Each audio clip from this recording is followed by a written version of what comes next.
Ooh.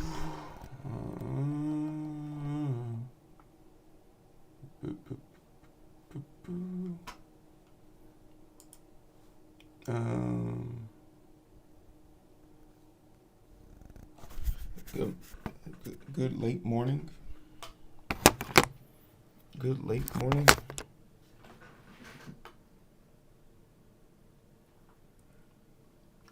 I should have had a video drop today.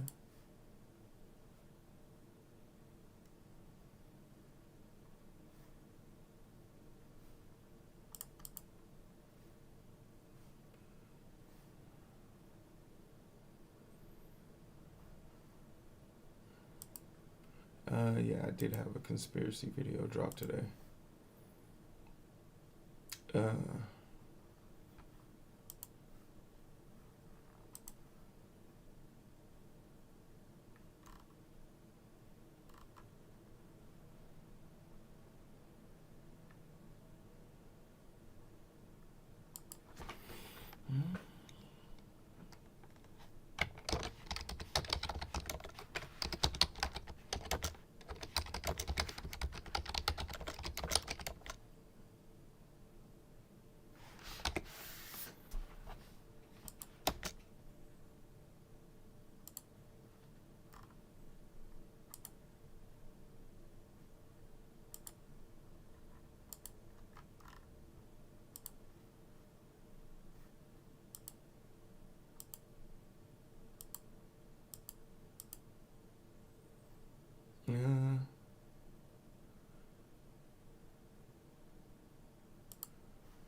Okay.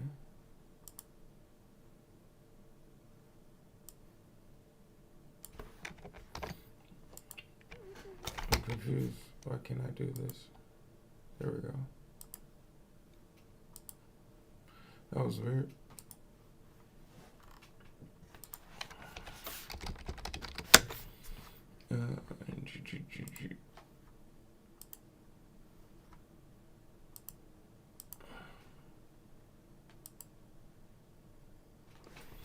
You said my talking today. And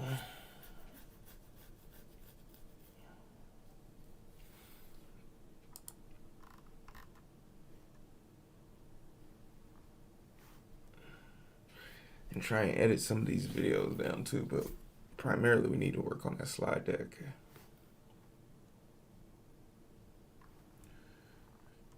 And really, we can do that from here today.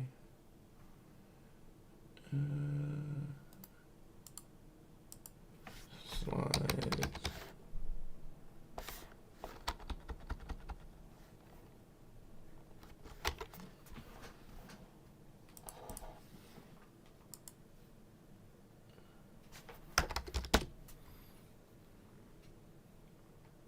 Yeah, it's me. Yeah, Glow.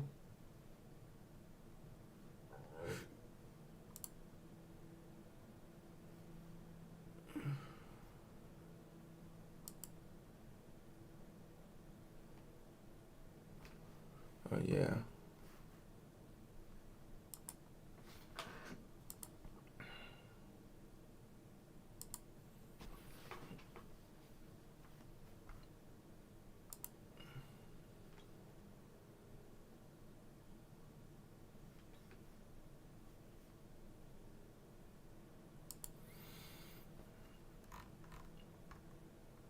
I might embarrass you. I just felt Sukuna's presence. What the hell is going on in Shibuya?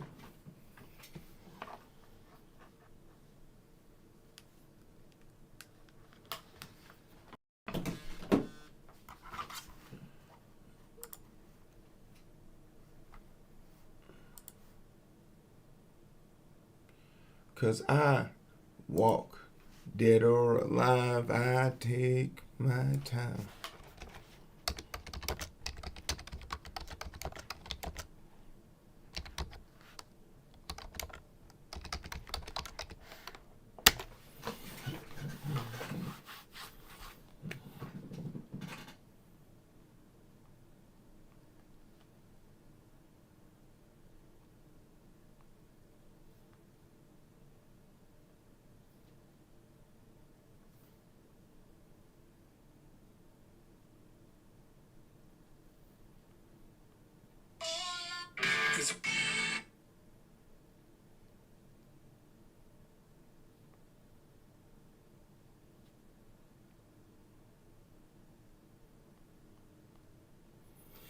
Uh,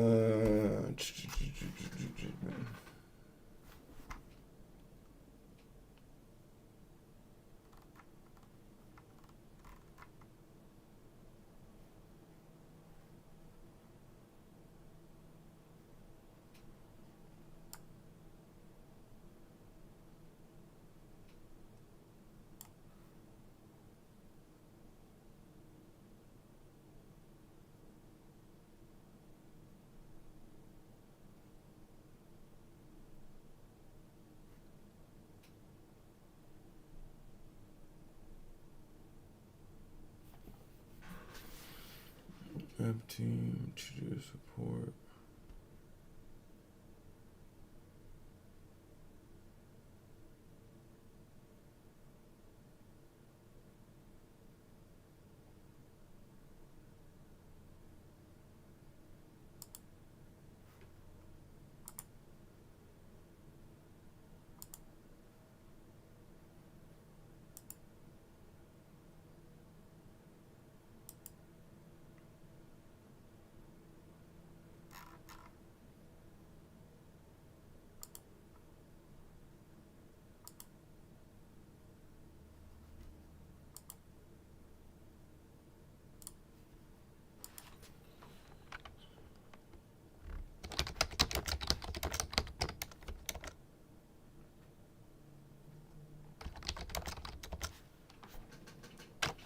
Three of the hood, contract 100% profit. Oh shit, I'm supposed to be watching the stock market. We are in the stock market right now.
I still think I got it.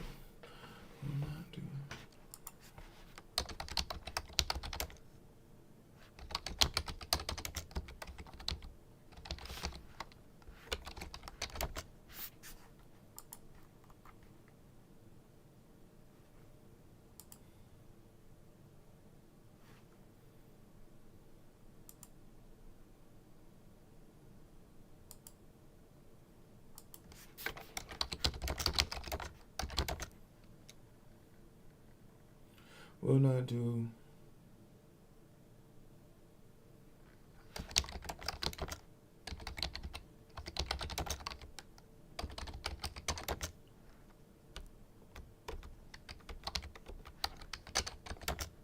Business priorities. No meetings is always good. Amazing. It's amazing. Now all I gotta do is make sure no one puts a meeting on my calendar till 4 p.m.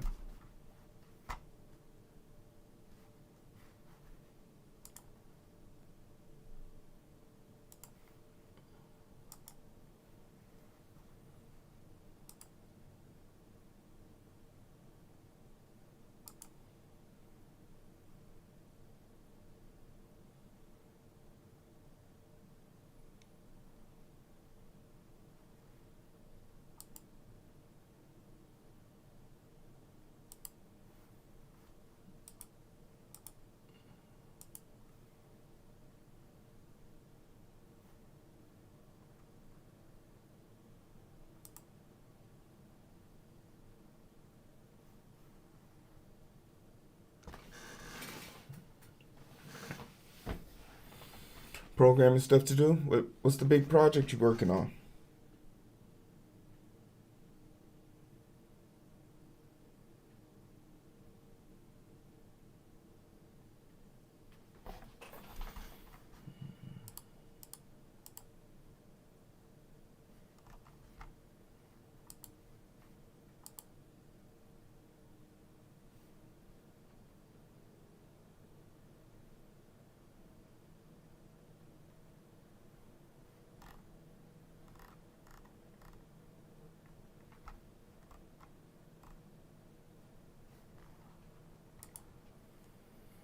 Yeah.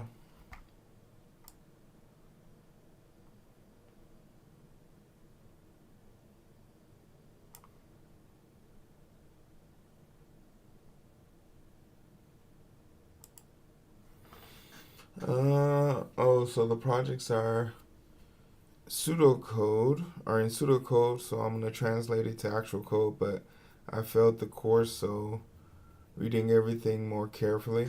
Oh, you're going back over the coursework. Smart, smart.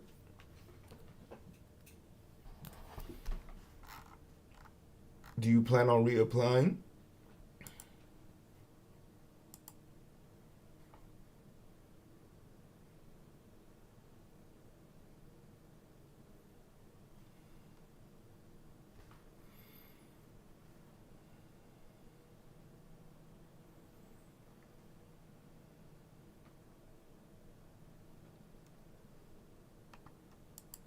World Civilization. That's an interesting course.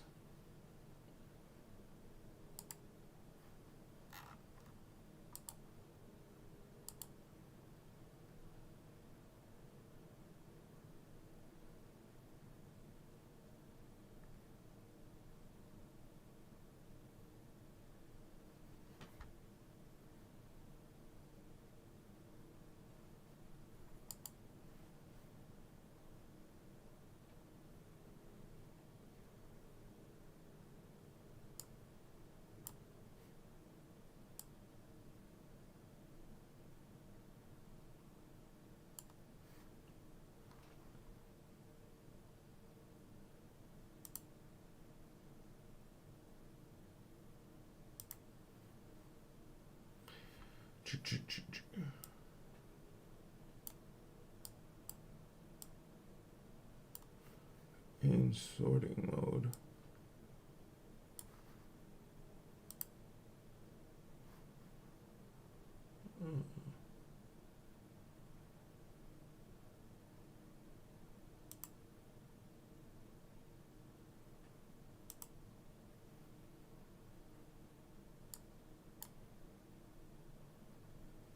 All right, thanks.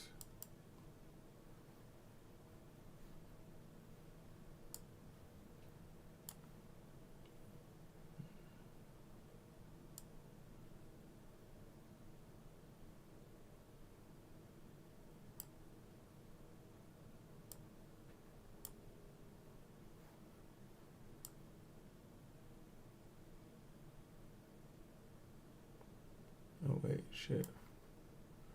I can sort by delivery progress. Hashtag.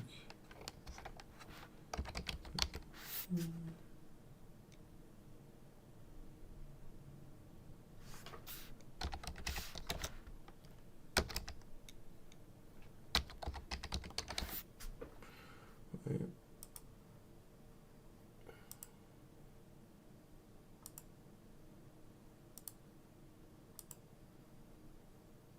Yeah, there we go.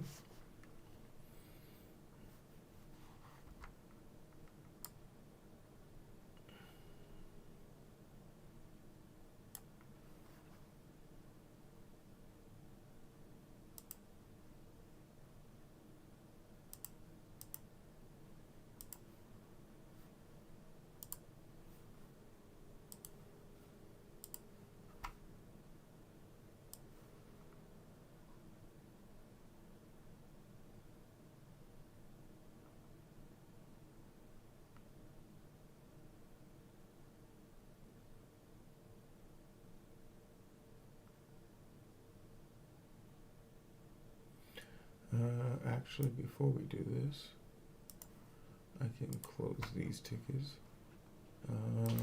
Can Slack.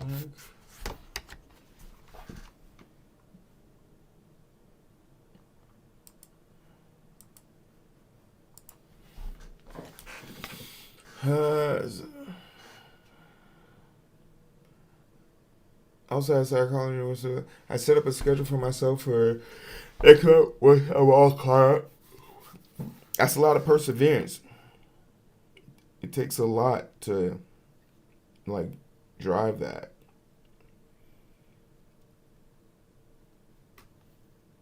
To be like mentally involved in all of that. So good on you.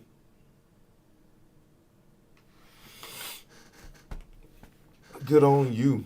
We got a charity event later on today.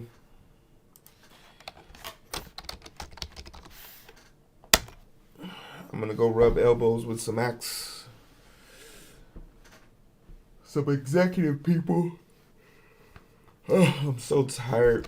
I shouldn't have stayed up so late yesterday.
Have a great weekend.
Potential head foreman.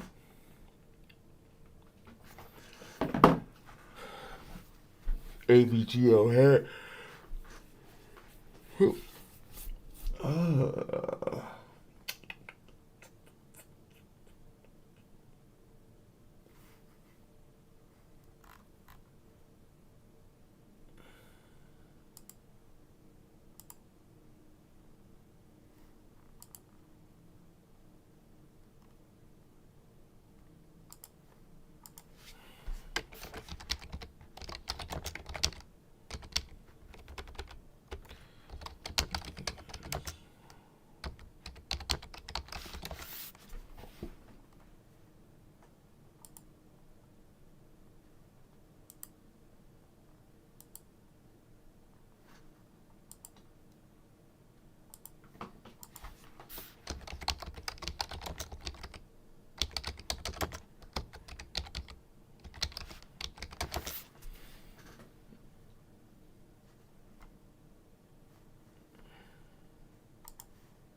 no.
Hey, yo, what's up? Full stack and what's good? Yeah, man, we living it up. I ain't got no meetings. I gotta prepare a PI demo for work, so well, I'm kind of locked in. How you doing?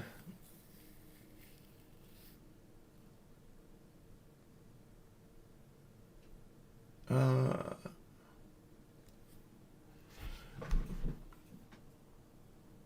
excellent, excellent, excellent. Just chilling for a Friday. Yeah, that's for a Friday. That's all you can ask for. I got a charity event after. Are you playing with Elixir? I was wondering. What's the Is Elixir sort of a wrapper for software dev, for front end, or what's its strong suit? I've seen it a lot more recently, but I admittedly haven't taken the opportunity. Mostly web dev. Okay, I I really enjoyed my web dev journey. It was one of the it was the most um, creative and the most creative and what I could really feel like I could put my like backbone into. Ruby devs, Ruby. Okay, okay, okay. Very clean aesthetic then.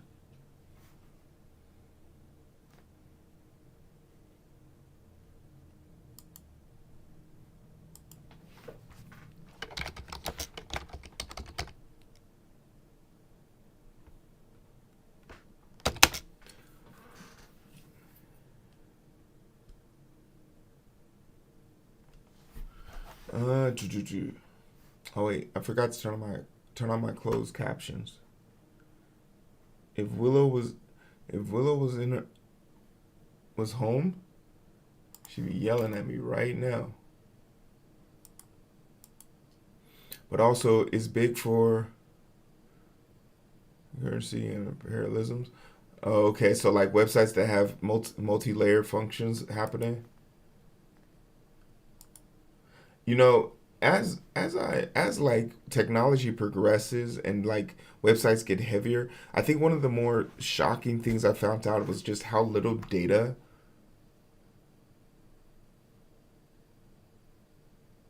Yeah, like the distribution of loads. Okay, so like I was in Europe, uh, in the Europe countries.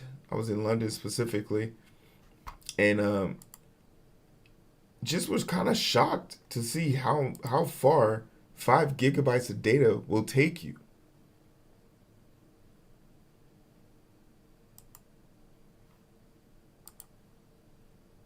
I was thinking like, oh, I'm gonna use 5 gigabytes of data in like 10 minutes. But I'm a product of the child of the early internet, where like our text messages cost 50 cents. So that still stays in my mind. That still stays in my mind. Crazy to think about. Mm.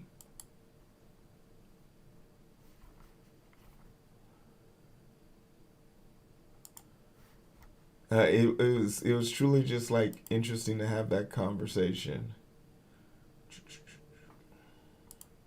Um,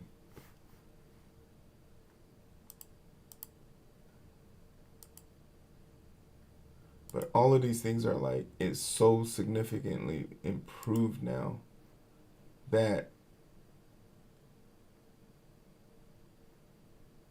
you really just don't think about it as much, and it's not to the detriment of anything. It's not to the detriment of anything. Quality improvements are quality improvements. Do you work in the space, or is this like mostly a side project? Because coding was always a side project for me until it wasn't. Now I'm sitting here at work, streaming about the shit that I used to get into.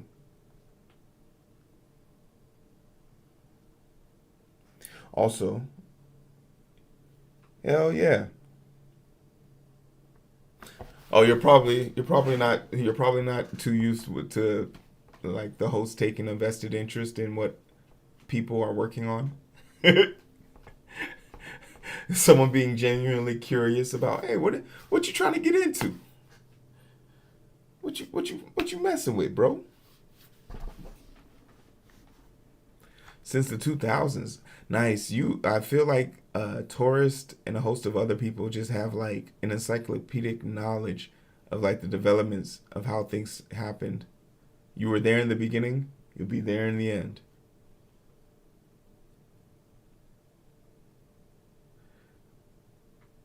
Yeah, oh yeah, the battle of Adobe and Flash. Good times.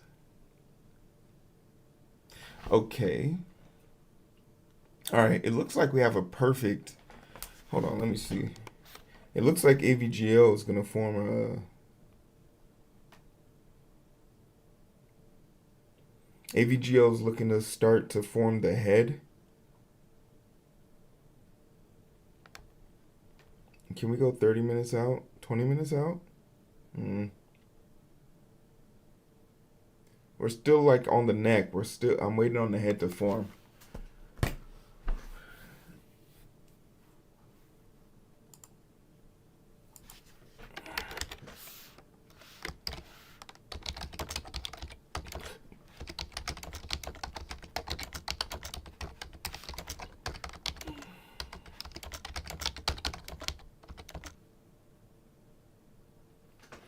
Let me know if this works for you.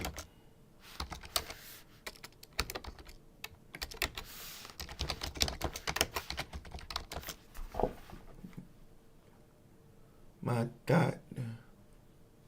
But yeah, I've been doing this a long time. I've worked for Disney, Macy's, Food Network, FDA, about 20 other places. Damn.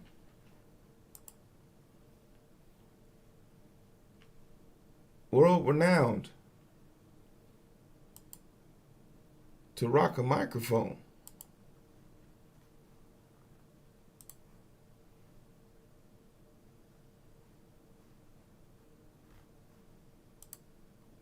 Oh, that's what's up.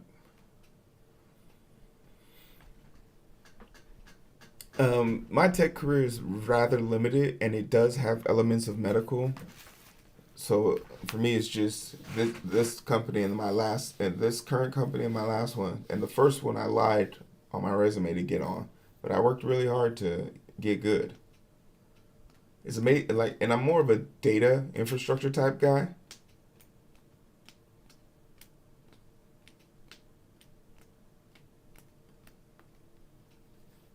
Quality data is what I found to be king, and it's mostly because it uses Python. I like that OOP like scripting like Python is relatively easy, especially for like newcomers. But it's when you get the packages and APIs and the things like that, the things you can then do from that base understanding just really expands.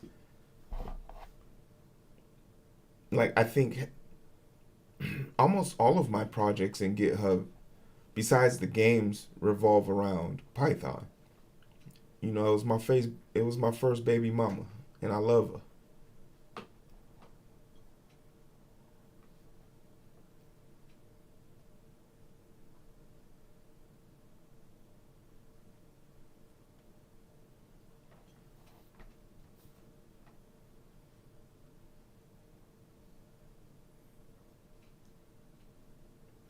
Yeah.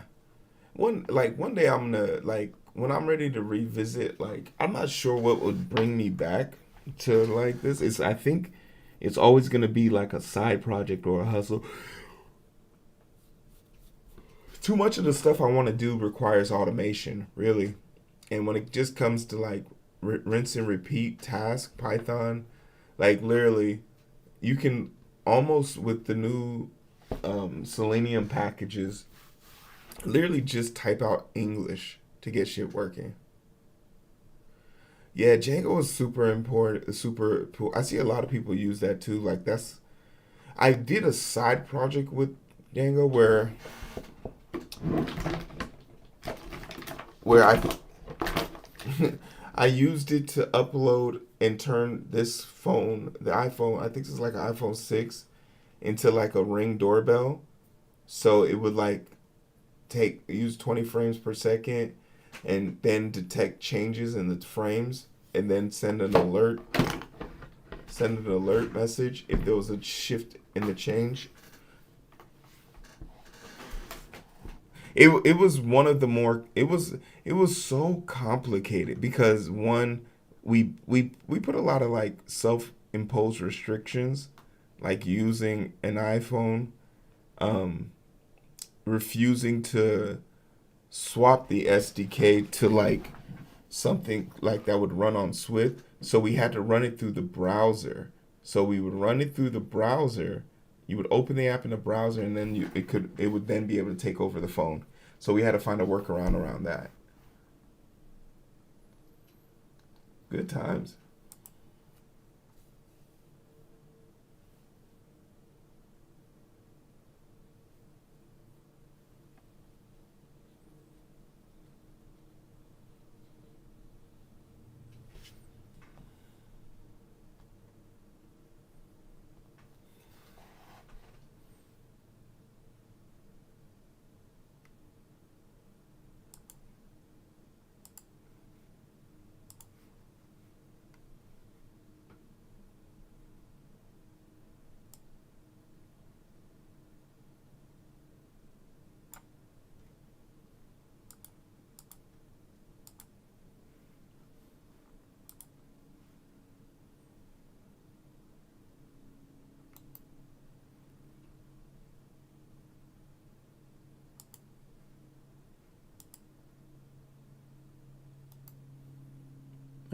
Remove this event. Cancel. No worries if you don't want to touch on this, but did you reach out? Did you reach out to you know who? Oh no.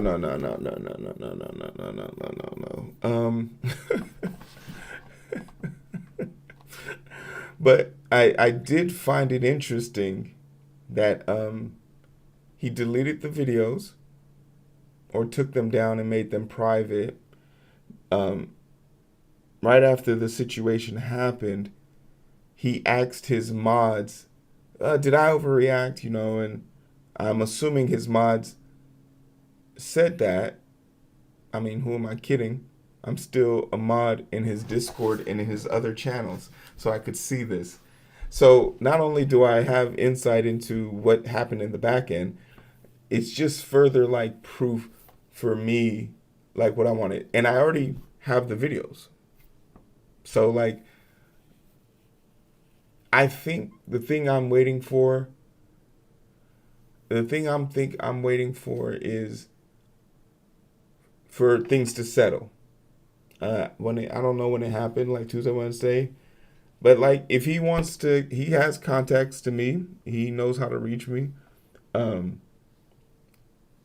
I just very much so consider him to be someone within the community of the software and development as a person who should be given his time on the platform, his experience on the platform, who should really just be like leading the forefront of ideas and how to make the channel in this category grow. He should be part of like in bringing in the new demographic and energy that this channel, not this channel, but this category needs. And I just want him to reflect on that. I just want him to reflect on that. Um, I'm gonna be cordial, but he's very much so allowed to do whatever he wants on his channel. He could have banned me for being too good of a mod. Um, but I've already made a response video. I've already prepared it, but I did want to give him the time. I did want to give him the time to reconcile with his decisions, to reconcile with his behavior, maybe look at the videos on his own time. And it takes a lot to apologize. I'm used to saying sorry because I'm also very comfortable asking for help. Those two go in tandems. The more comfortable you are asking for help, the easier it is to apologize. Because you understand sometimes asking for help can be an inconvenience to other persons, so you do want to be ingratiated with them. So I'm gonna give him an opportunity. He can reach out to me, whatever he wants, whatever. But if not, I'm just gonna simply put my response out there because I think it's important for people who want to become programmers, people who want to become streamers, people who want to engage with this community, understand that not every streamer comes with a warning label. And as a person who has vouched for him in private, and now I have to apologize to those people to say, hey, yeah, you were right. He does have these X traits that make him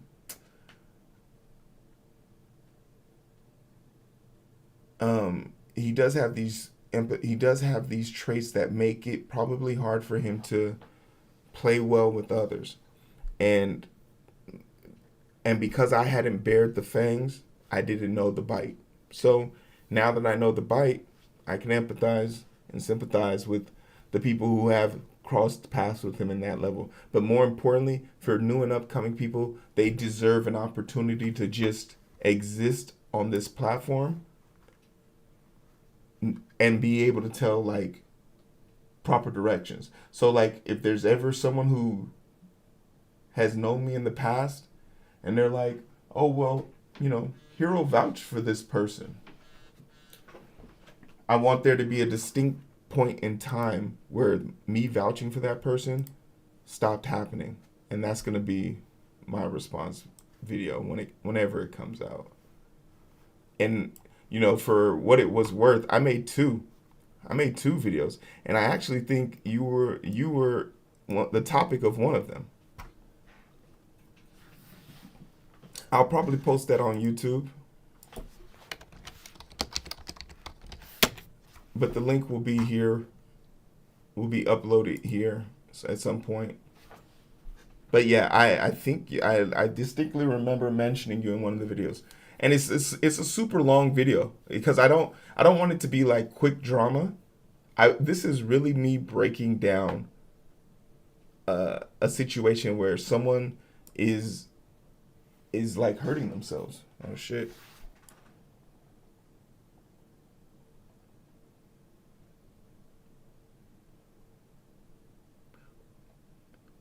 So with me, the whole purpose of my channel is I have to be able to work with other people. This is why like I got promoted so well. Like so fast. I made no qualms when I first came to this platform. Like this wasn't the original purpose of my stream. My stream was to learn how to code.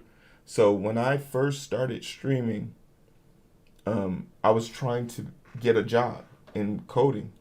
So I said like the best people to probably learn from are people who are doing it live. So I just used to watch random people. I've Thor, the Primogens, Lana, Time Enjoyed, Erend, Founder, Jitspo. These are all people who I like ran into early in my time doing this, and I've been doing it for what, like 2.5 years, going on 3.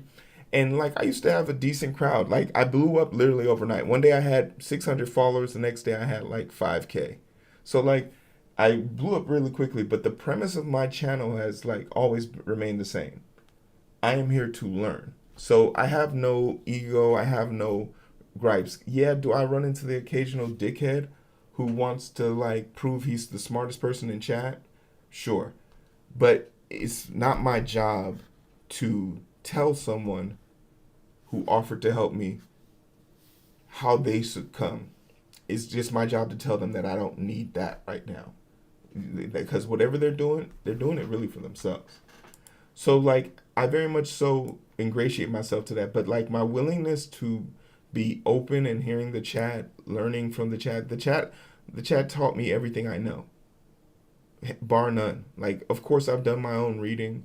Of course, I spent countless hours off stream doing the nasty dance with documentation and shit like that. But I think the overarching message is It's so important. It's so important for you to be able to feel a sort of like this is a connection. This is a deal. This is at least on this channel. This is a deal. Um, I'm not saying you have to pay to be here. I'm not saying you got to pay to kick it. I'm not even saying like none of that. Literally, I am winning. I am winning head over shoulders when I come to this platform, right? When I come here, I'm coming here to ask complete strangers to teach me how to code. And as they are teaching me to learn how to code, I am simultaneously getting jobs. Like there's countless people who have come here saying, I'm looking for a job, I'm trying to do this. And like I tell them, like, you can do what I'm doing right now. Just keep practicing, just keep typing. I that was the first piece of advice I got. Stragger. He was a dude that used to stream a lot, very popular, very solid with his code base. Gave out advice and everything. And he literally rated me, and I was like, "Do you have any advice for me?" Yeah, keep typing. So at the end of the day, my community, I need my community more than I need my community more than my community needs me. That's outright. That's outright. It's in the name, coding with strangers. I in that name, in that mindset, I can't be mad if somebody comes here and in this backseat coding. Change your name, dude. Coding with friends. Are we friends? No? All right, shut up.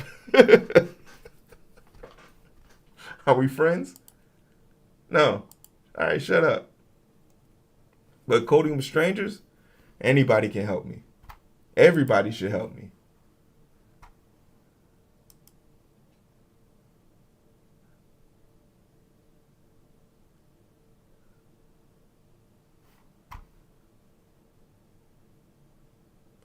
Hey, yo, what's up? Yo, what up? Long time no see. Fuck the haters. Coding with haters. uh, you got it, man. Hey, no, I appreciate it. I appreciate it. Hello, how are you? Hey, what's up, Cheese Man? Are you a Green Bay Packers fan by any chance? If you say yes, I promise I won't ban you.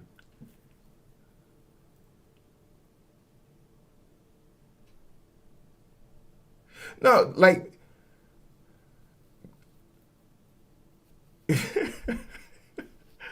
you're someone who won't run from a problem. Yeah, well, like okay, in life, in life, like people don't understand this.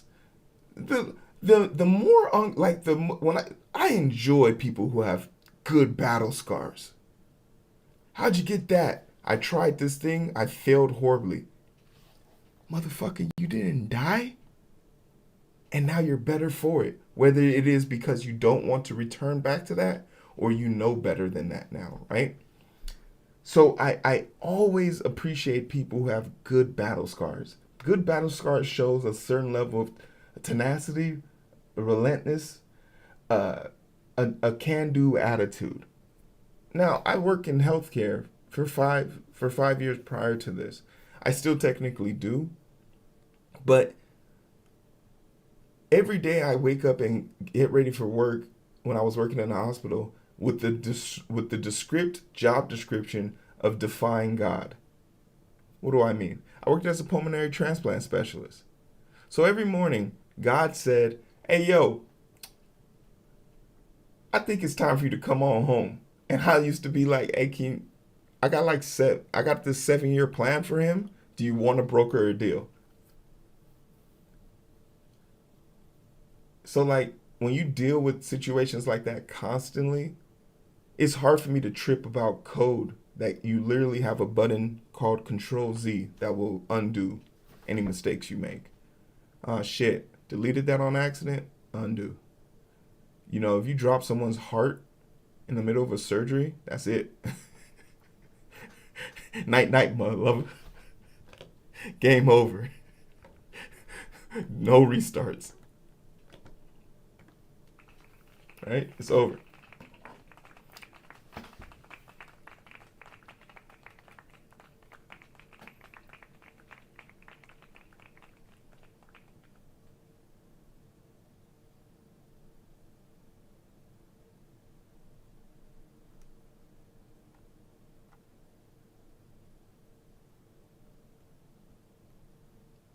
Nah, and I appreciate. Hey, yo, what up, DeSoto? What's good, brother?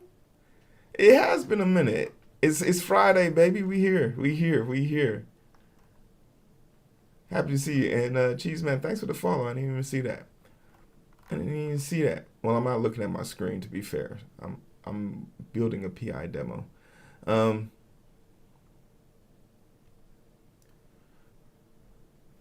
I don't know if you remember me, but we once met. I've been one coding meetup since then. I've been grinding on my startup. Nice. If you're telling me we met at one of those Capital One meetups, it definitely like rings a bell because those things are solid. I've been meaning to go back to one.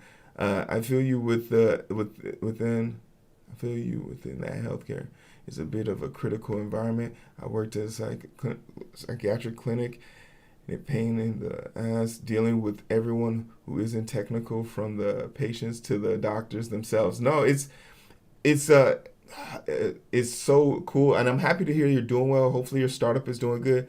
If you post that shit in the Discord. If you doing something, if you're at a point in your Discord, like if you're at a point in your startup where like you're looking to expand, grow, advice, help, or you're ready to kick it up a notch.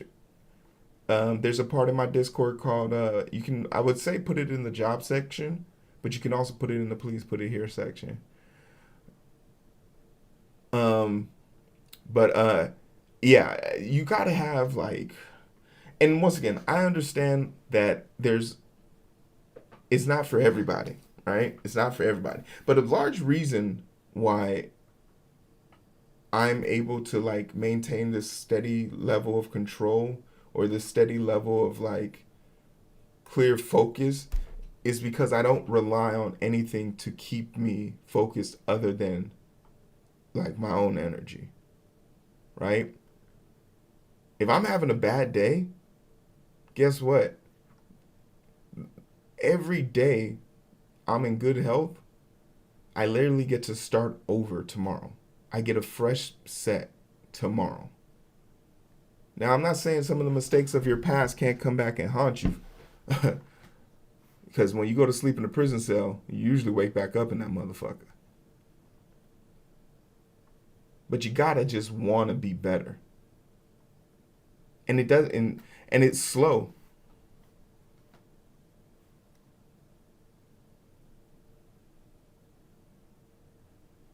It's slow. Progress is slow and painful. That's why it's always a shock to you when you see your niece when she was 2, and then you see her 6 months. She's still 2. Now she's literally 4 feet taller. Because when you're standing next to someone who's progressively getting better, they don't look different. It's not until you're out of the box that you see. And you know, for me, I can't really call it substance abuse. It is an issue, but it is. There's an exact term for this, because I actually called up one of my substance abuse doctor friends to ask him about this.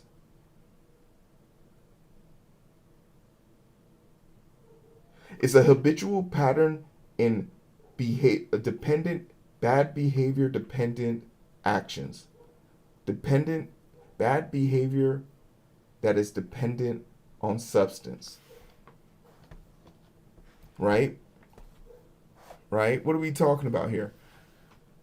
If you find yourself working till you have to start drinking, maybe you should just stop working an hour before that point, so you don't have to subject yourself to a substance that you are currently abusing. Because control is a fickle bitch. Everyone says they're in control at a casino until you look at their bank account.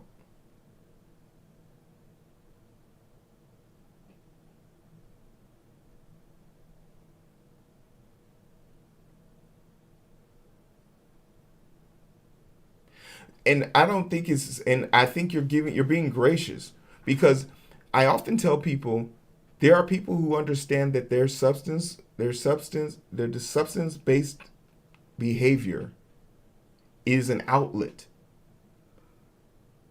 It's not that I necessarily want to numb myself to the world. I want to lash out at the world, but I need something to be inebriated. One of the best excuses in college that always used to get you off the hook in college was, sorry, babe, I was drunk. That's a go-to line. Oh, I said some horrible shit. I did some horrible shit. I cheated on you. I fucked a VCR. I was drunk, baby. Sorry. Once you realize that that is an acceptable excuse, it enables you to do other things. It enables you. You become an enabler of your own subconscious. Think about how dangerous that is. Most people need a crowd, or at least somebody to speak into them. Imagine having a substance that'll do all the talking for you. So for me, I always want to make sure I'm heard loud and direct. I say what I mean what I say. I mean. So when I do get caught up in a mistake, which I will make, I can apologize with the same chest and the same bravado I used to do the damage.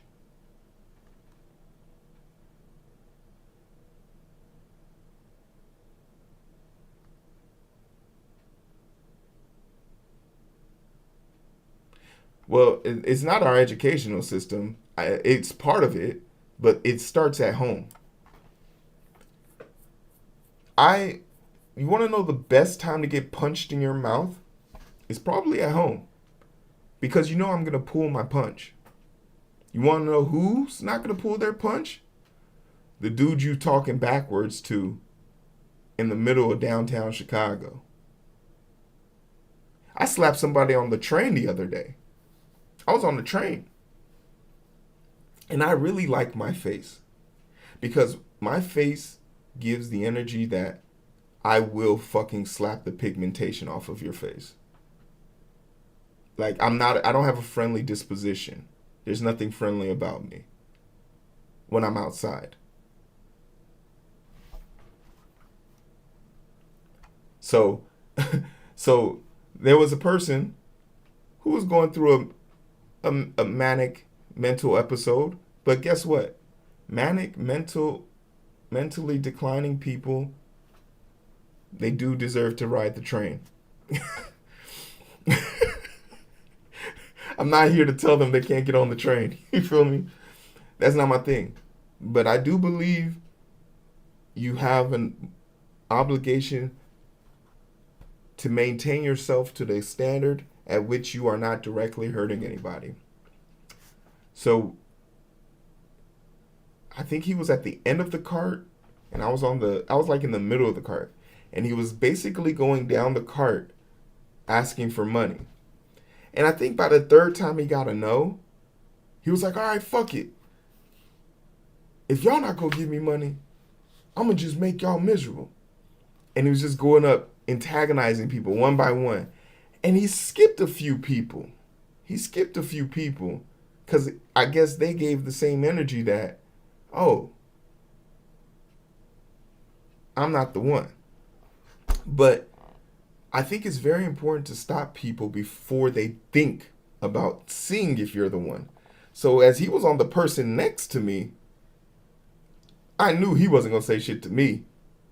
But I also wanted to make sure he never thought of ever saying shit to me. To which then I caught him, pop, pop. Hey man, you should sit down. You should sit down before you get the fuck put down. You feel me? He's like, yeah, I get you. I was like, yeah, you having a bad day? He's like, yeah. I was like, you want a worse one? He's like, no. All right, man. I said, I got 10 minutes left on this train. I need you to do the best you can to keep this shit together. You feel me? He's like, yeah, yes, sir. Yeah. Now, was that a little aggressive? Of course. But you want to know what helps with aggression? Donuts. And I did give him 2 chocolate Long Johns and the remainder of my coffee. It was a vanilla latte. So in hindsight, you got to do a little bad to get a little good out of the society you're working in these days. Now, is that donut going to solve all of his problems? No. Beg your pardon. Beg your pardon? Is that donut going to solve his problem? No. And no, by no stretch of the imagination is that donut going to solve his problem. But did I help stop a situation from probably escalating to something it didn't need to be? Yeah, that's what heroes are for. What's up, Jay?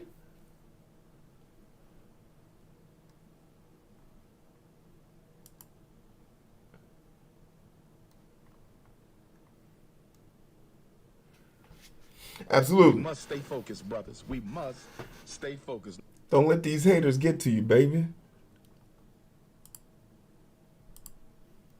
But don't let these haters get to you, baby. For me today, I am working on some projects to close out. Basically, we had 2 data structures. We have 2 data pipelines, and we want to start scoping out the work we're going to need to become CRF Part 11 compliant, which is basically a clinical reference to how data warehouses need to be structured. So when you go to the doctor's office, so if you ever came to my office and I went to take like your blood pressure or something like that, right? And as I was taking your blood pressure, I looked down. You look relatively calm, but it comes out your systolic is like 150. I'm like, hold on, what's going on? So I'm like, nah, this ain't it. Hey, yo, what's up? Hey, appreciate that, Jay. Appreciate you, big family.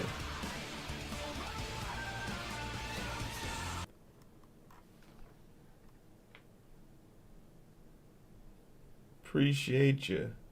I don't even know where my like explosions are. Oh, top shelf. Here they are. Yeah, I was like, where my shit at?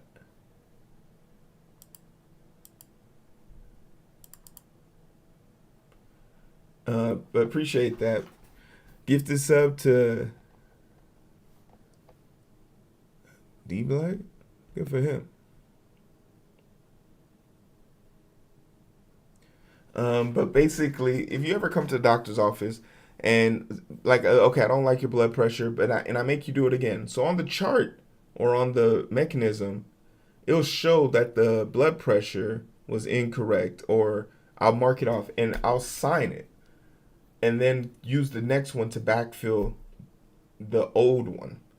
And in real time, there are laws that govern this audit trail is acceptable because I'm a healthcare professional. I have acknowledged the reason for the change. I've acknowledged why the change probably took place and is justifiable. In data infrastructure and stuff like that, these things happen automatically. So if someone accidentally takes 2 blood pressure readings and they get sent to the same place at 2 different times, which one's the real one? A data engineer is not a healthcare professional, so they can't make that decision. So there needs to be an algorithm, or there needs to be a medical expert who defines those use cases, those edge cases, and turns them into articulable operations for then data engineers and software engineers to emulate.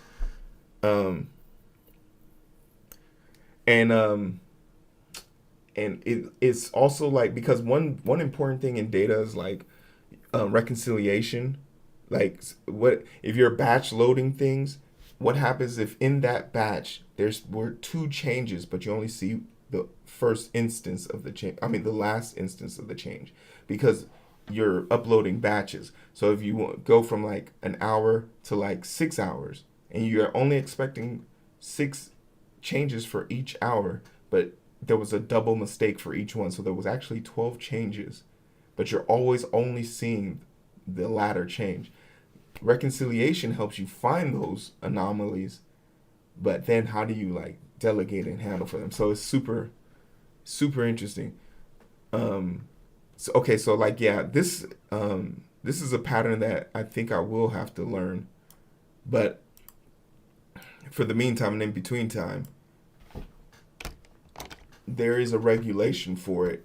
So I'm just trying to make sure I'm wrapping my mind around the regulation. Uh, but I will put that on the back burner to read. I'm gonna need something to listen to when I'm on the train today.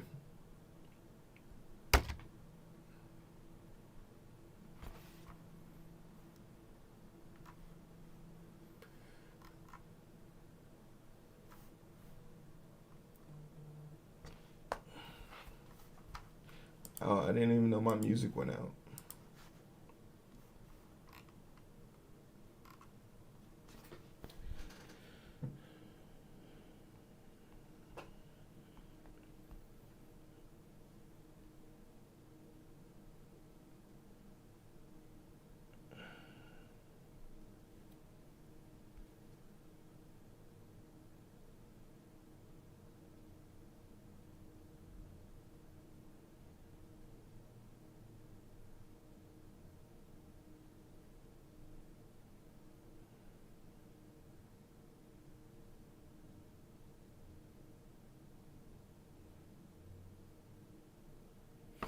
Hmm. Looks like Nvidia and AVGO are about to hit their stride. There's supposed to be an announcement at 2:30 about crypto, that stable crypto coin, which should send brokerages and crypto surging.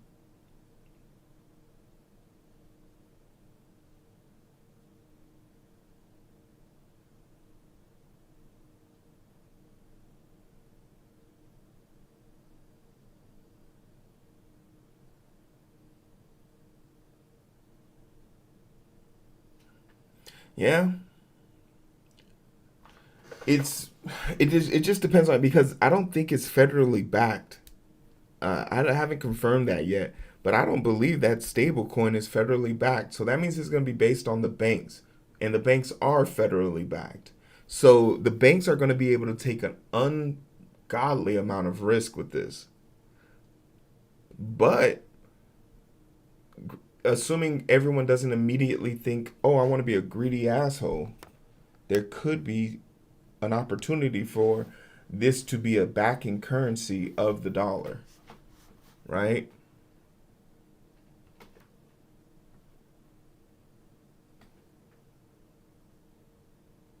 The insurance bubble, the insurance bubble is about to be even worse.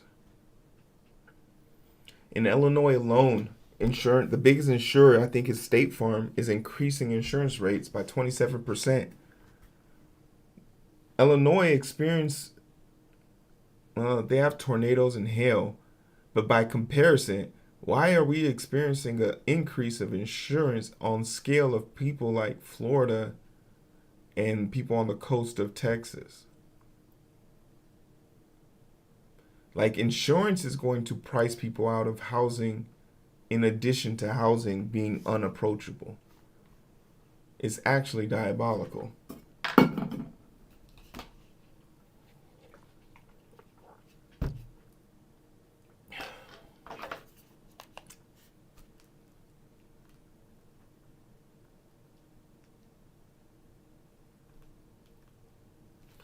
Oh, yeah.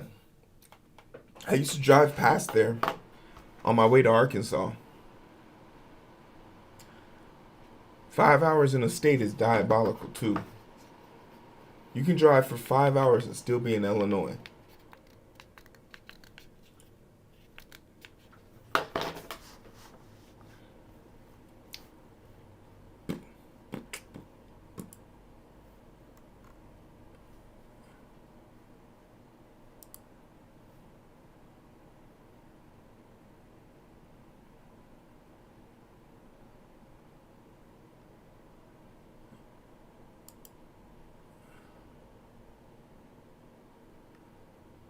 All right.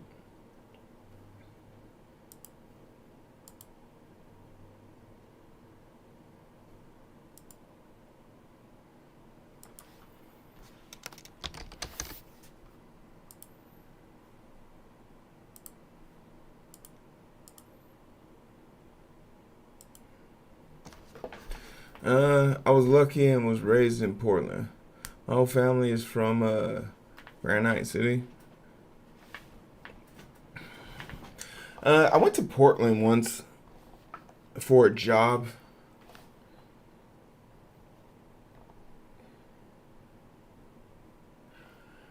And the only way I could describe it was Portland felt so much like Fort Worth, Texas. But the West Coast and the South have a great they semblance each other in many ways aesthetically.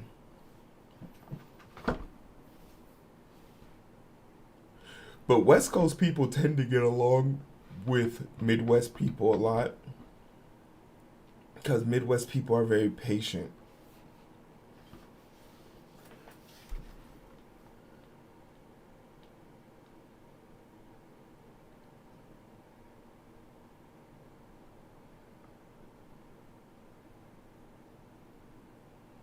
Yeah, I feel, but has that always been the case, or is it something that recently started happening?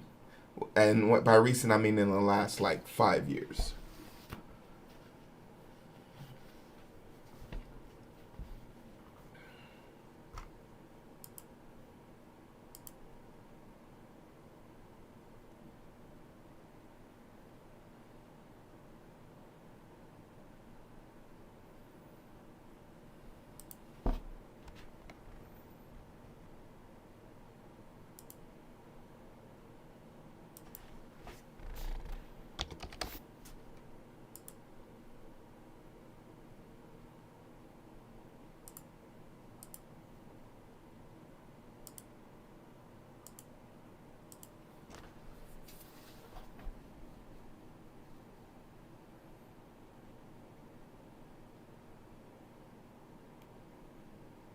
Oh, okay, I see what you're saying.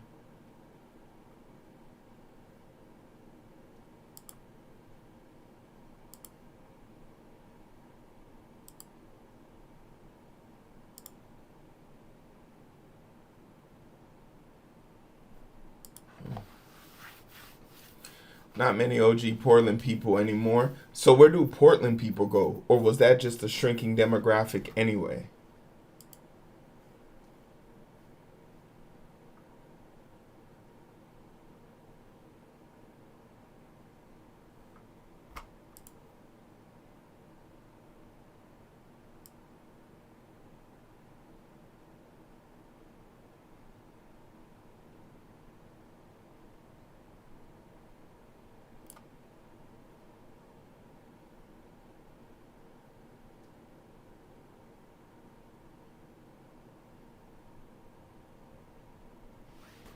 To Detroit? Hmm. I just got back from Detroit.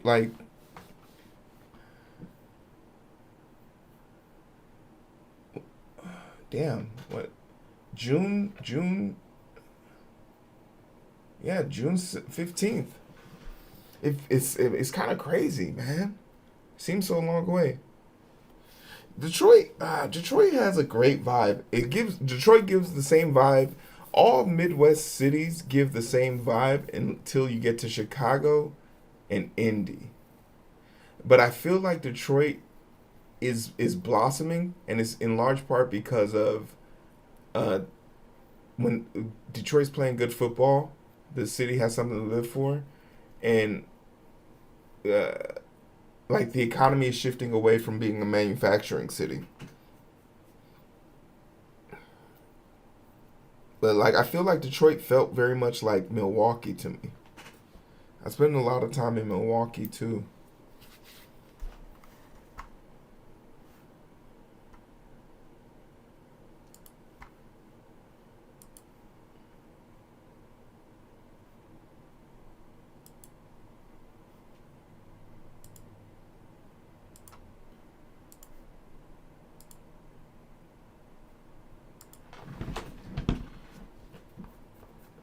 I'm on the outside of the club.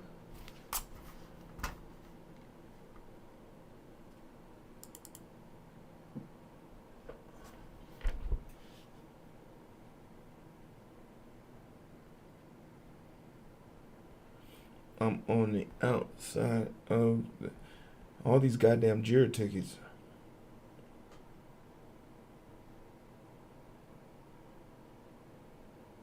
Who is writing them? When I find you, Ricky, when I find you?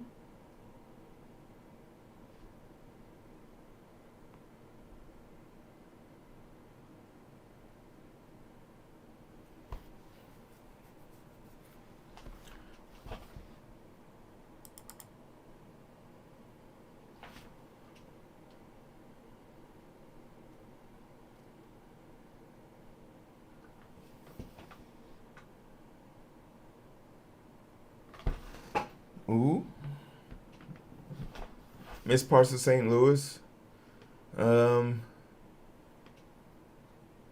There was always good things going on, but it's also crazy there too. And it's crazy everywhere you go, honestly. As long as you don't have one of those faces that says, "Oh, I'm not used to crazy stuff," you tend to avoid it.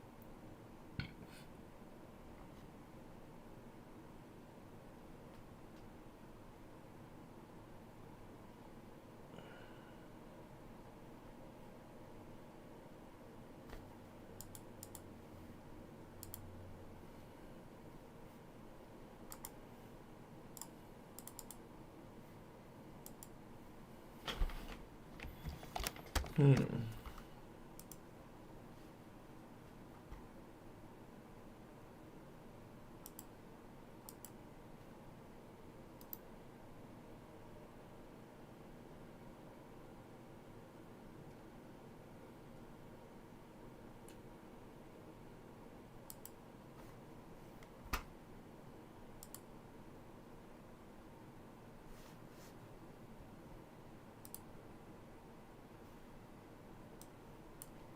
Yeah.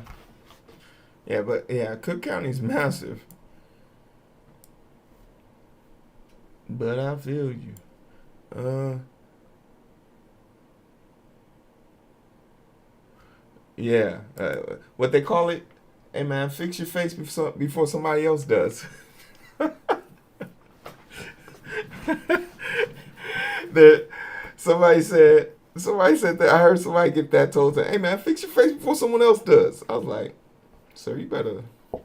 I would listen to him. Yeah, because like all the places I used to go wrestle when I was wrestling, like Schaumburg, Evanston, Waukegan, some of those lake areas, um, and now specifically like now that they've like started implementing housing in the West, like the West Loop has really grown a lot too.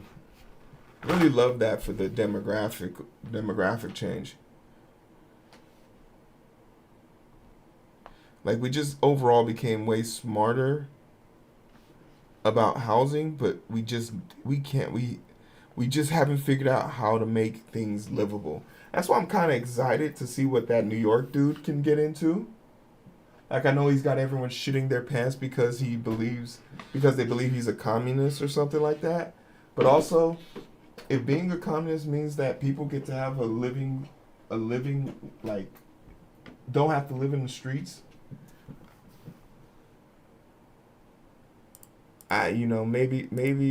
maybe we either need to change the term or maybe stop like fear mongering.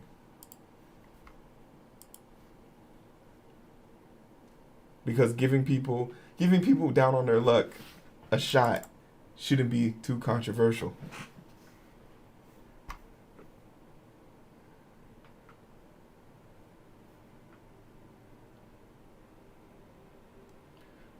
I mean, these things were broken long before COVID, right? COVID is what broke the backs of it.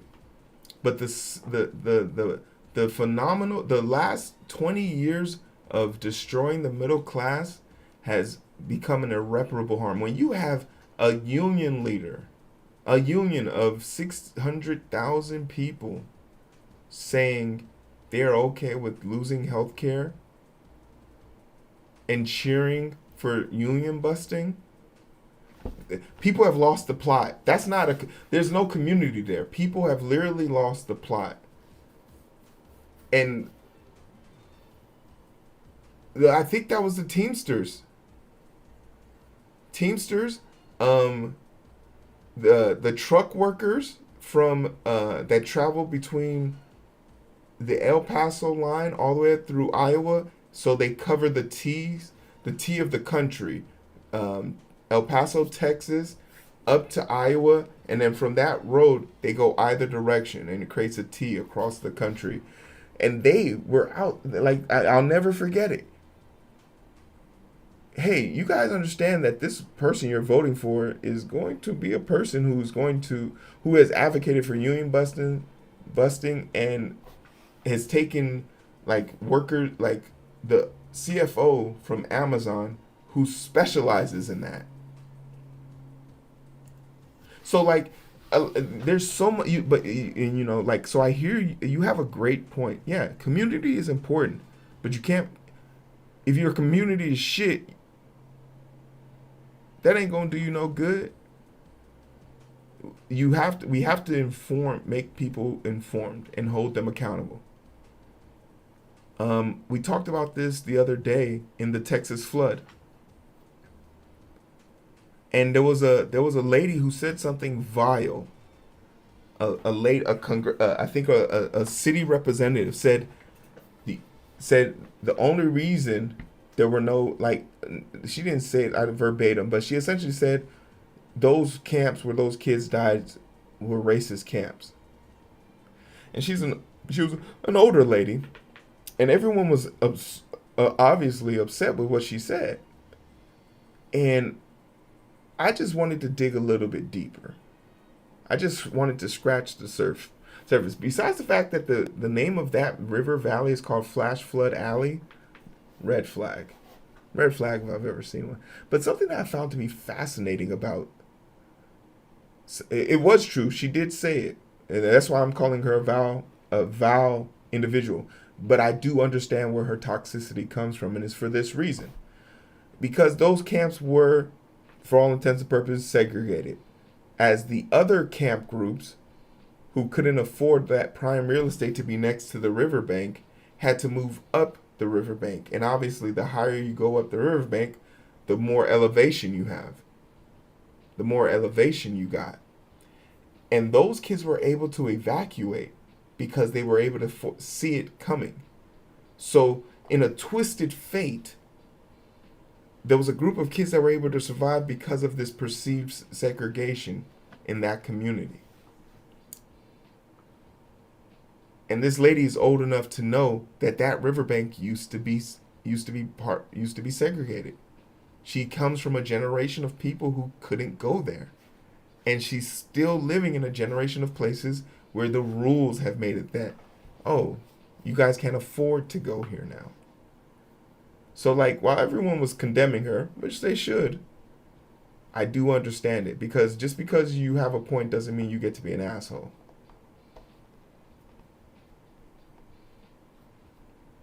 So, like, when people say, oh, let's make community, I want to challenge you to be very purposeful with that comment. Because you're not trying to make community. You're trying to solve nearly 400 years of discrepancies. And whether you think you are responsible for handling that is totally an acceptable conversation to have. But if you think you want to have the conversation of community, you got to be able to talk about the rest of it. Take the good with the bad.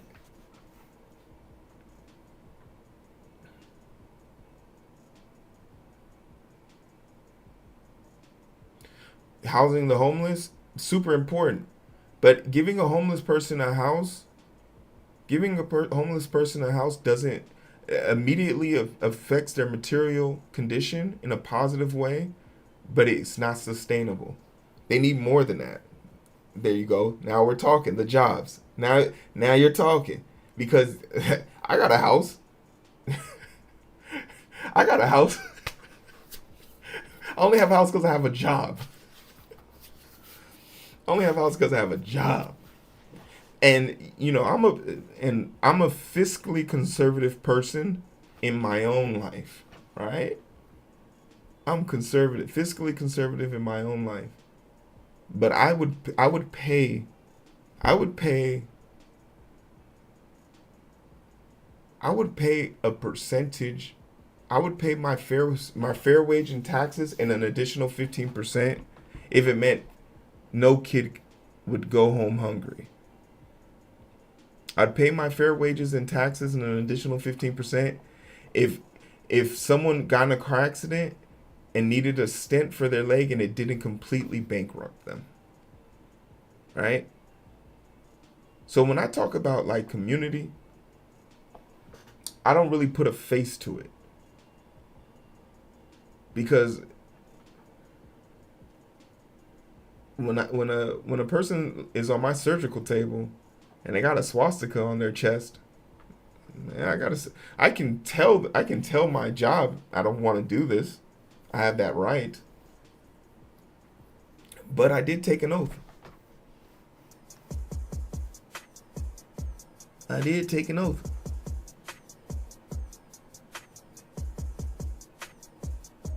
You really can't have one without that. Yeah. Material conditions improve significantly if so. And then this is the catch-all. Hey yo, Heavy, thanks for the follow. This is the catch-all, right? If you can provide someone with housing, food, and something that will preoccupy them to be a constructive member of society, then you can essentially you have created a system where you can give people value. The problem is our system is ruled by trying to take as much value without giving any of the resources.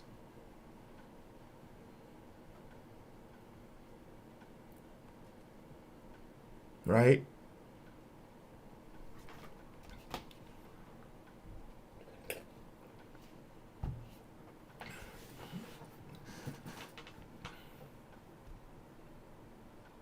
And it's because like there's this weird idea that like, oh, if you give them, they'll keep coming back, they'll keep coming back. You give them a reason to stand on their own. They'll not only and it's just crazy because there are so many systems where this has already worked. They had a system like this in the South Side of Chicago. They had a system like this in Fort Worth, Texas, where they literally started feeding people. They started feeding people. Then they told those people they started feeding, hey, if you wouldn't mind, we could use your help. If you could donate your time. Not saying it's mandatory, we'll still feed you, but we could just literally the structure became they were the first people to line up. Next, okay, cool. Do you want to make this a full-time thing? Because we'll continue to feed you, but if you give us this time, we'll also pay you now. Excellent. You show up on time for a month, we'll now provide housing for you. This literally helped remove 60%. This removed 60%. I think this was done in like 2015 or 2016. It was a small experiment, but it removed 60%. They saw the success rate, they didn't approve it. They saw the success rate. It ended up netting the city annual budgetary.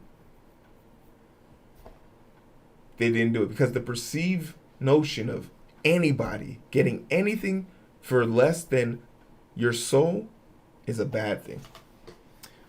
Anonymous, thanks for the gifted. We're all booby lovers.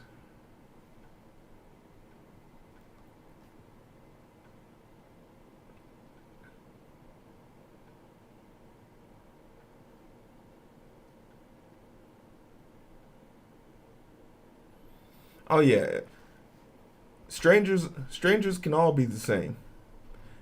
If being the same means you're just a decent person, then it looks like we are.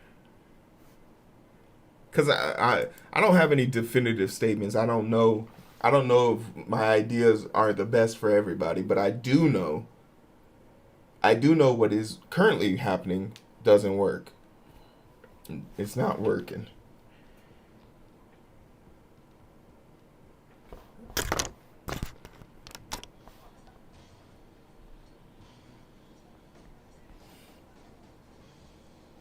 Hell yeah.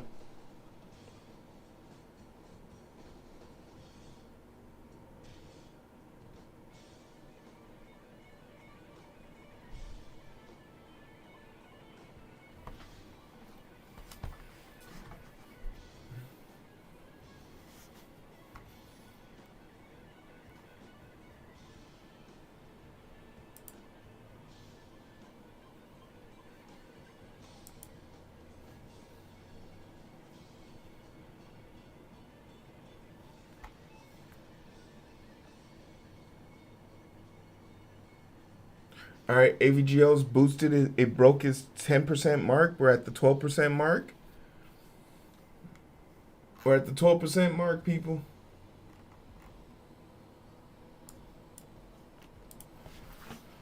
I might be able to splurge a little some.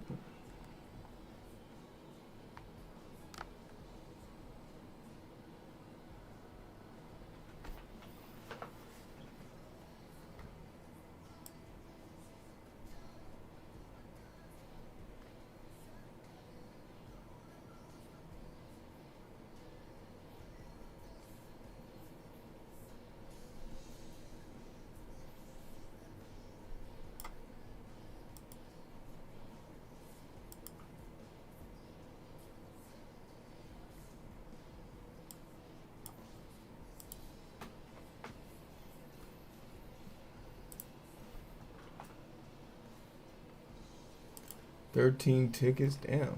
Damn.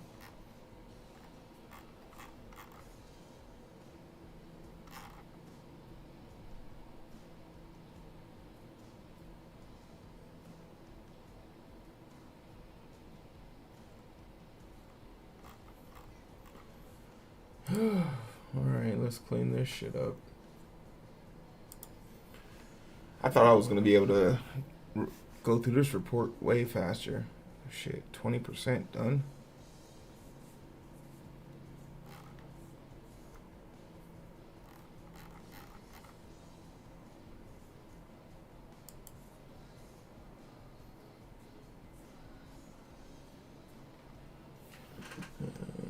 Comment history.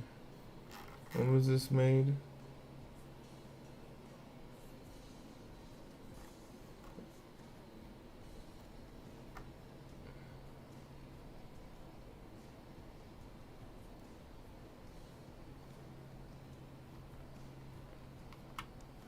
All right.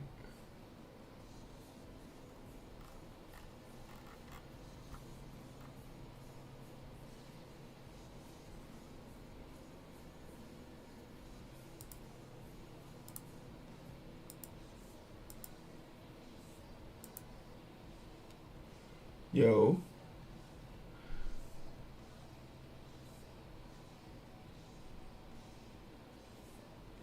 Hey, Robotech. I appreciate you stopping by. Hope that Malibu transmission don't give you too much trouble. I come over there and body to body suplex that thing. Enable node storage. Argo.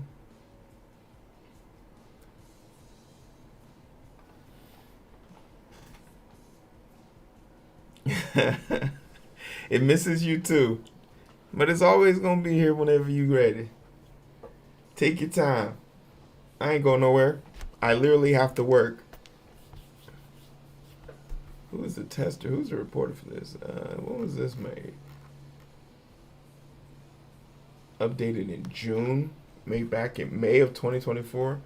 Description: we're running a lot of workers in Metaflow. Enable node storage in Argo.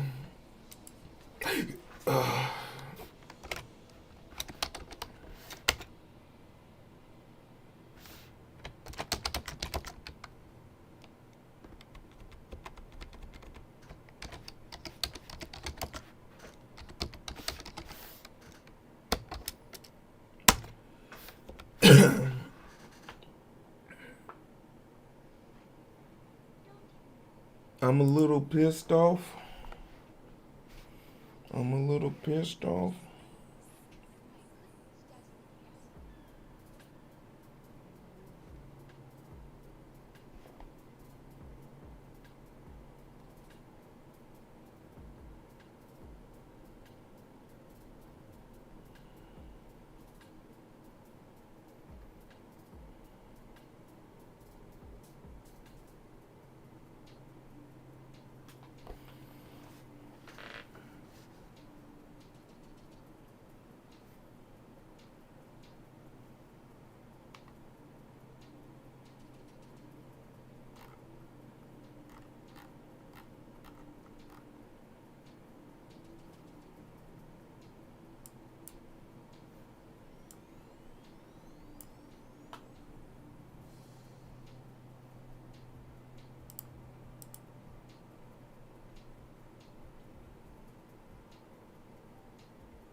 Do I ever like code? Usually, whenever I'm like working on a side project, um, since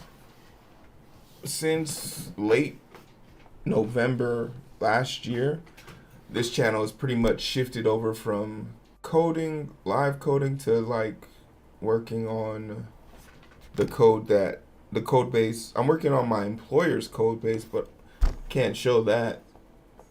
So I just kind of turned it to like a working space because I do surprisingly become more productive while live streaming.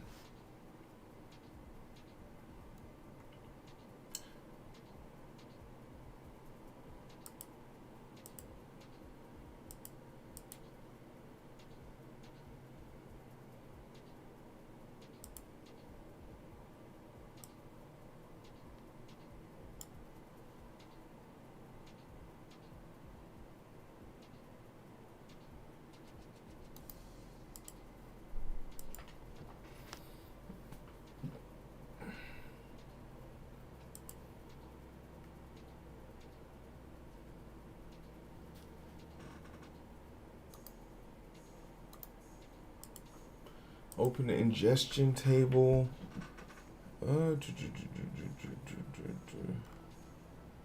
We also can probably parallelize everything downstream or grab orgs and accounts since they aren't dependent.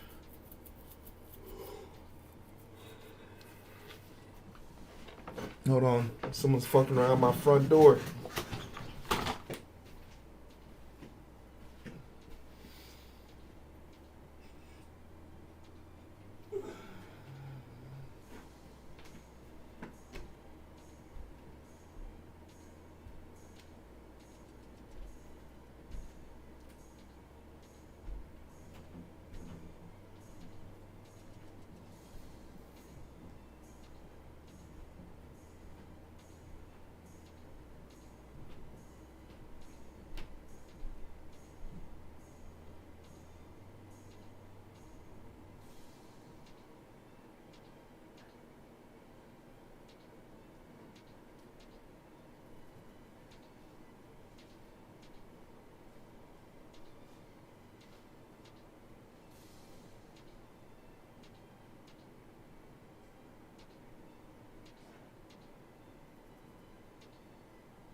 Yeah.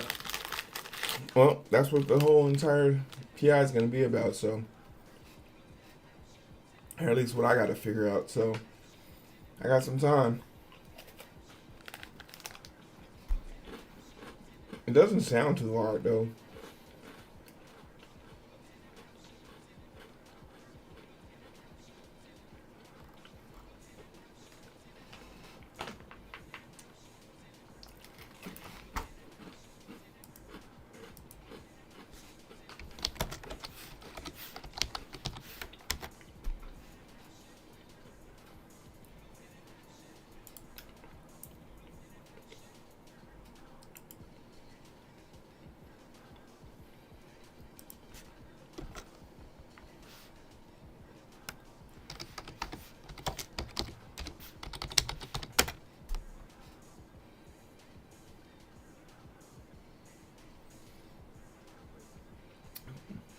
PI. Oh no, PI. That's a. It's a safe term.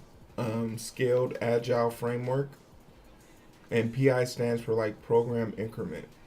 So to avoid scope creep and things like that, you set definitive goals that you want to accomplish, and then you set weekly sprints that will help you accomplish them.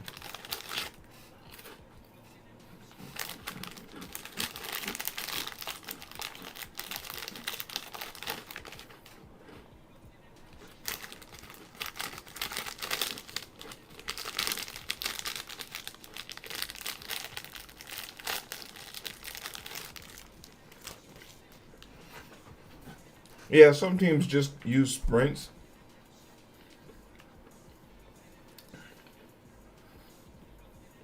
but like a PI encapsulates 8 weeks, 8 to 12 weeks.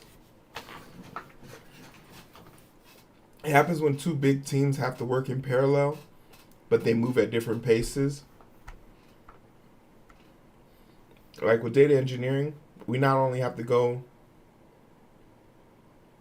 we not only have to work in parallel with platform engineering and cloud, but regulatory and quality engineers.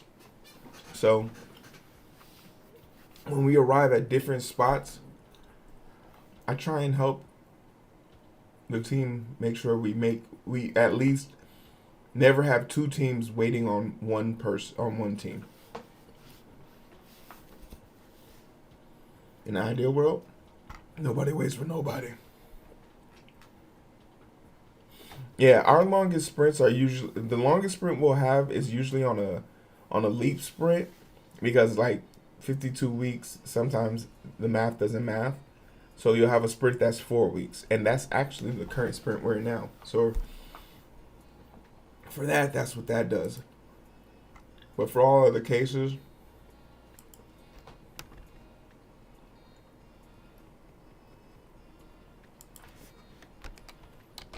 the normal sprint is just 2 weeks for us.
The solutions are here listed here. Okay, cool.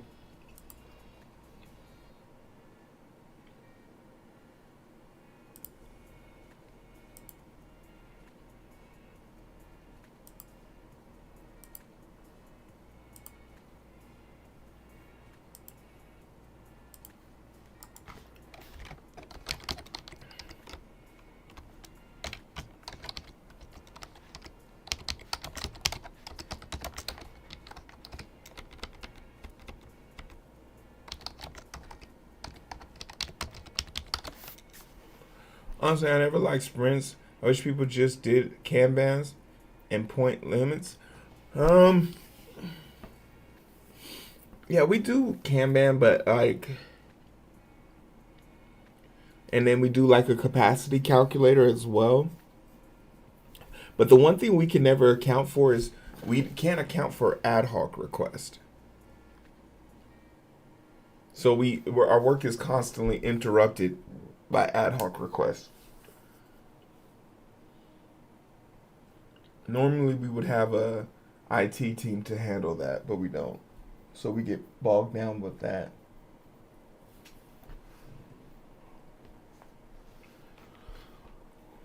No, because I think in our ad hoc requests are business dependent. So that means someone from business has signed off on it to be sent to us in the first place.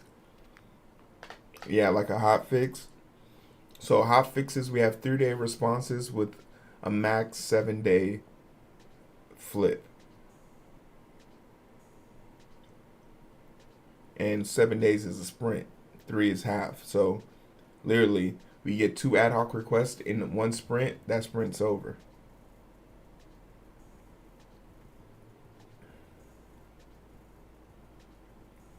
Man, these Japanese. I'm going to Japan in October. I hate to be a cynic, but the bad weather is making these prices go down.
Ever since the day that I met you, say it lasts forever.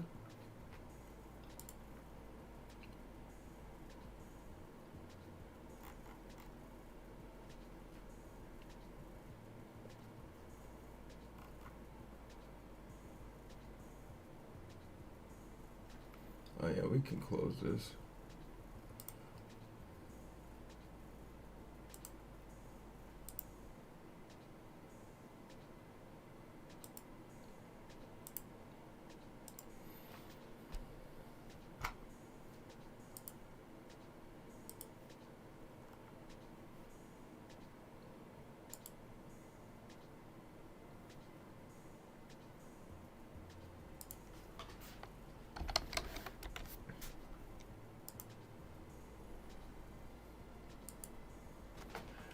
Uh, uh, uh, uh, uh.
Mm.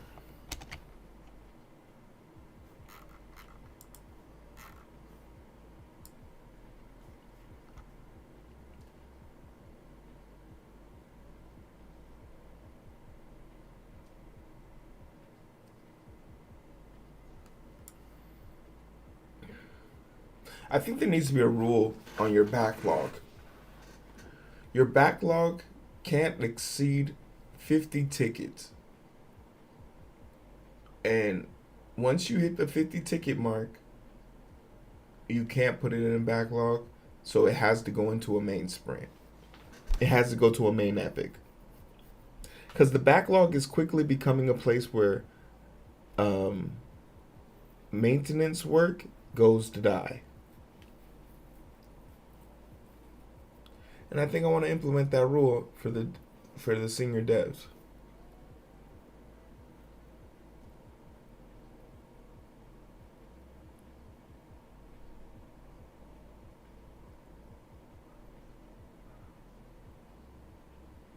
Once you hit 50,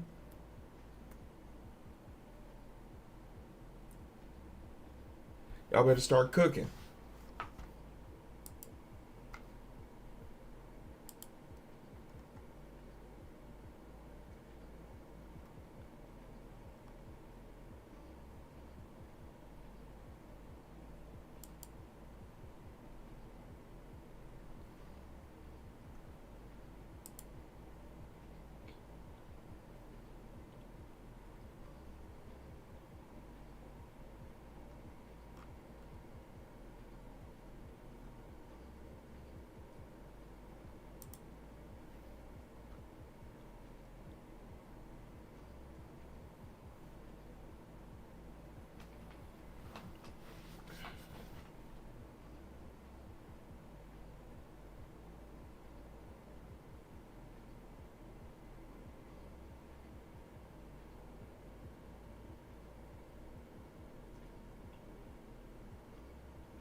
Uh-huh.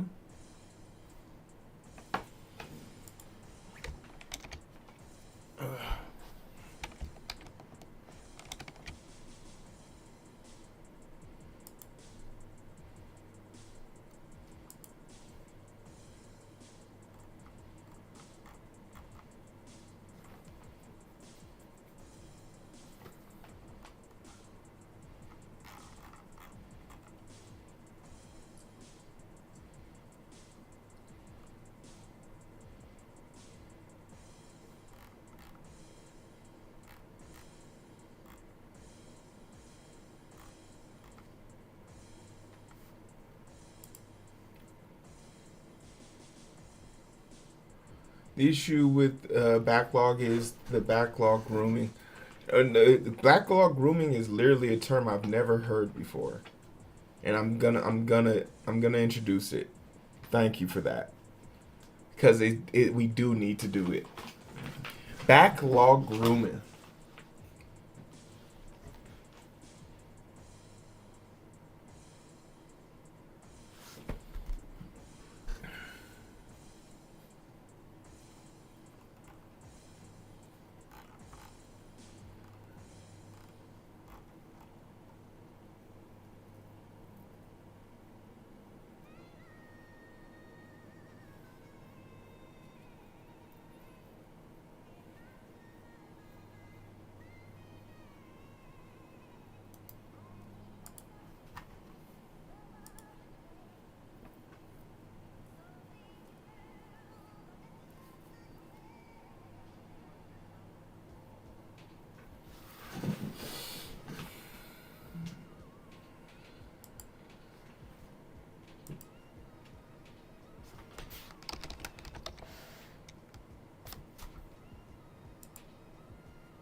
Let's buy my train ticket.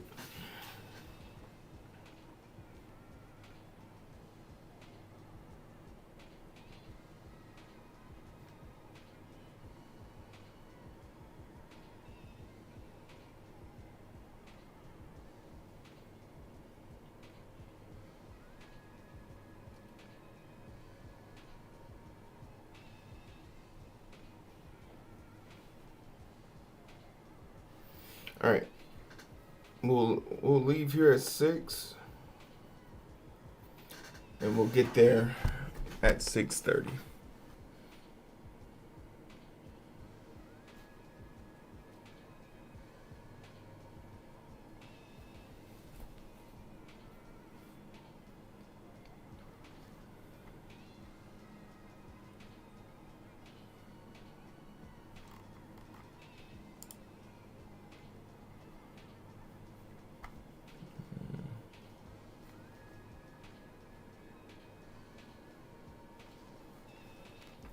Actually, there's got to be a better way of doing this.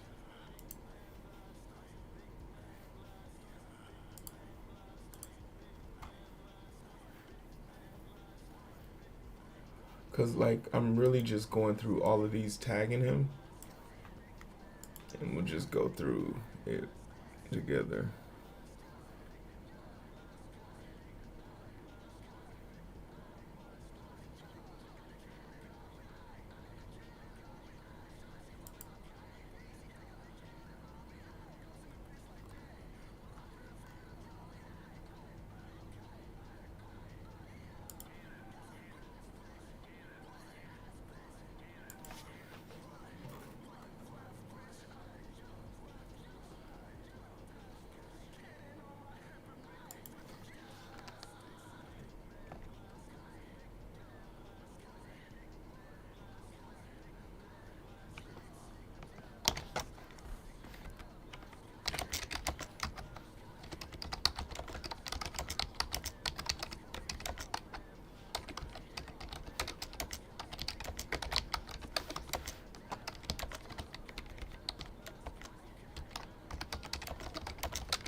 What's the word I'm thinking of? Senior dev.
Okay.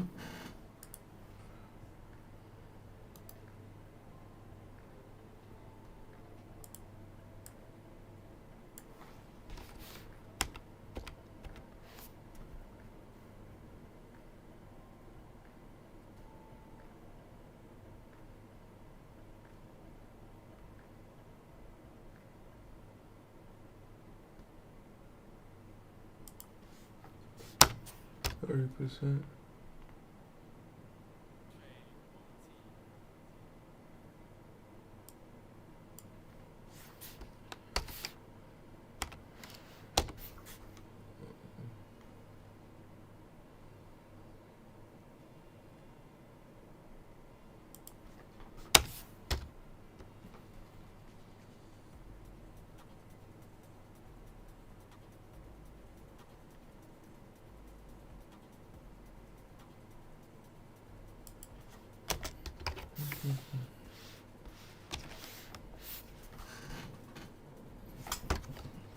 %.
That is true. What ended up happening to her?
Shit.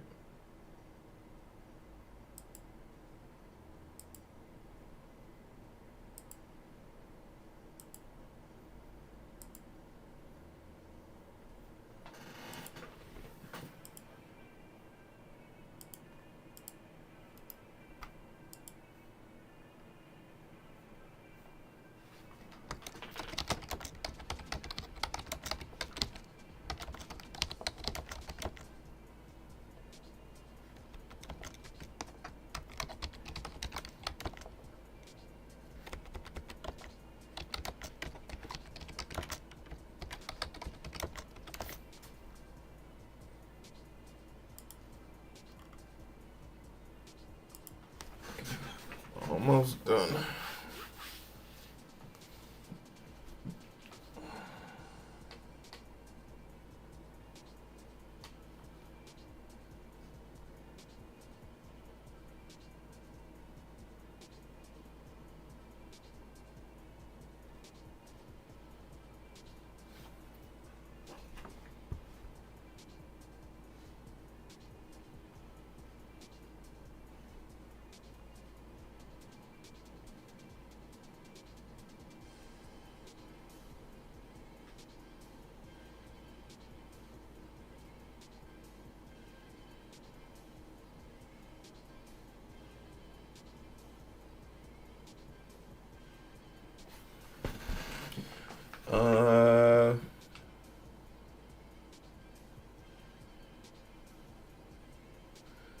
Uh, Refining. What we refining?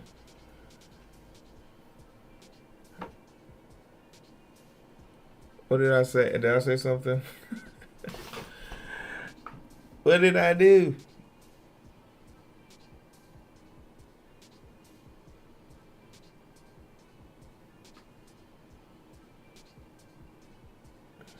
Oh, oh, yeah. You know what? Given today's certain climate, we probably should change that term. And I can't wait till some middle manager who's upset that this generation is too soft and he gets fired.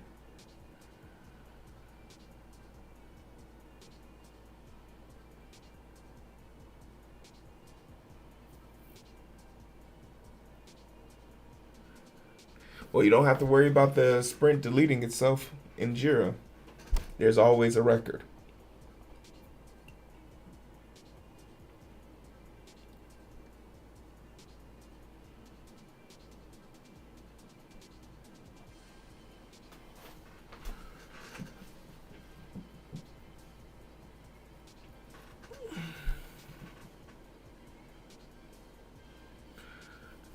Ugh, I had to help an intern with that in the office.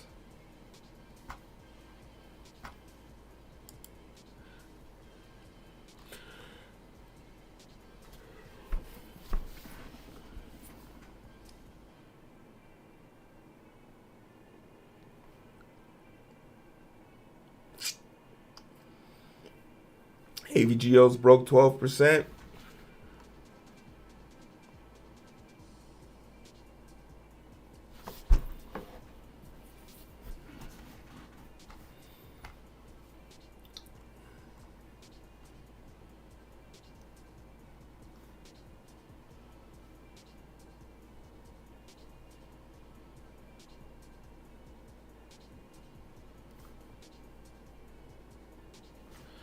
Hmm.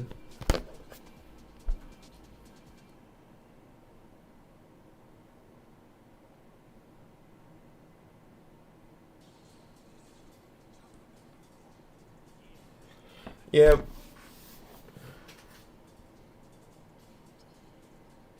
yeah, but that's why your testing, your ETL testing should make sure you're if you're keeping up with your testing, your overall coverage of your testing should make sure should account for those merge conflicts.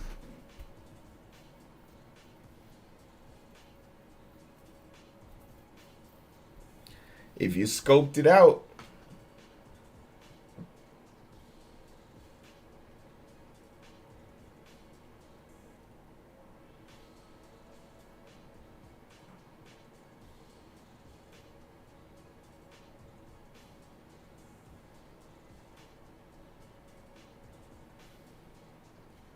Hot fixes, usually hot fixes come for something that's already in the system though. Hot fixes for us come when to a system that's already been approved. So we can test it in real time. Does this change affect downstream issues? But for things that are still in development, that should be the bare minimum. TDD, hell yeah.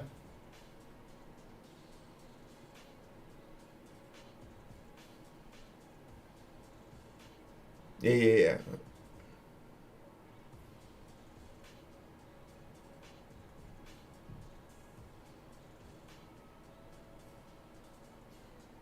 No, and usually hot fixes that there are two types of hot fixes I consider. Hot fix one, a bug. It's broken the system. We didn't catch something. Hot fix number two, oh, I wish this did this a little bit different. You know what that's really supposed to be called? A fucking feature. Sounds like you have a feature request, ma'am, sir, brother, uncle, sister. Maybe you should put a design document together for that feature request.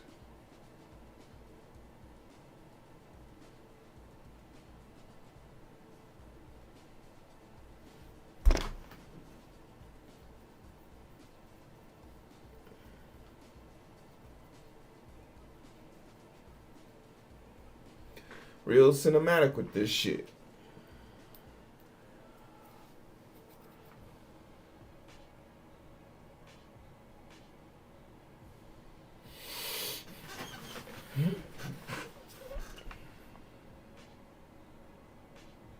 No one ever responsive for sprint lock. That's on your PO. Your PO must also your PO is a buffer and also an iron fist to a data engineering team. He doesn't let anybody fuck with you, but you do not fuck with his shit either.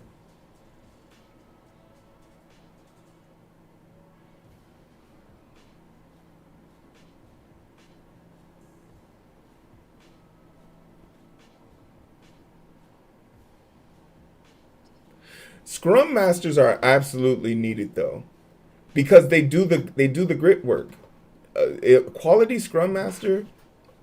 Show me a team that has an even that has sprint delivery over 80%, and I'll show you a team that probably has a decent scrum master.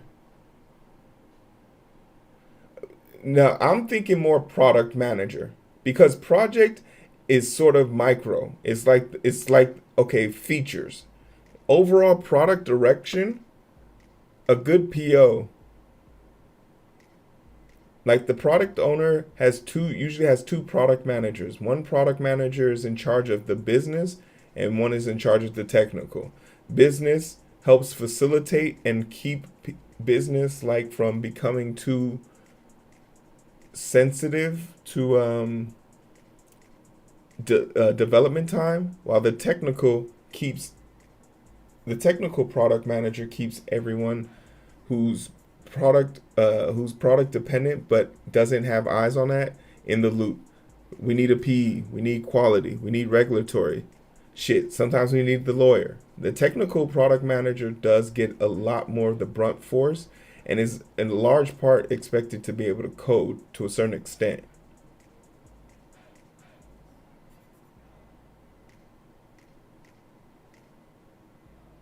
No, our Scrum. So one thing, and maybe because we, like I said, our PO rules with an iron fist. Our PO has a rule that if you don't say anything in a meeting, you don't have to come to the meeting. But if someone asks a question and you're not there for, you can never not be at that meeting ever again, unless you're told otherwise. Second, the second rule is if the data engineering team and the PE team, um, during their stand up, the PO gives them the updates. So he will go to meetings on your behalf and write you a report, and you have to sign off that you've read it fully. So then if someone asks you a question, you're like, I don't know, you can make reference to it. But if you get caught red-handed, he will definitely pull up the signature that you just signed and said, didn't you sign this? And what does chapter 3 say? The stuff that you said you read, but you didn't really read. So he is I find him to be terrifying. I find him to truly be terrifying because he's meticulous, but he doesn't waste your time. So a good scrum master is strictly someone who keeps you on task. Hey, you said you have the capacity for 4 points. Somehow, some way you're struggling with 3. I'm confused. And then the PO gives you the ability to work uninterrupted on design documents and tasks as they were delivered to you. So if you deliver something and they're like, we didn't ask for this, he'll be like, bitch, ain't that your signature? Didn't you sign off on this?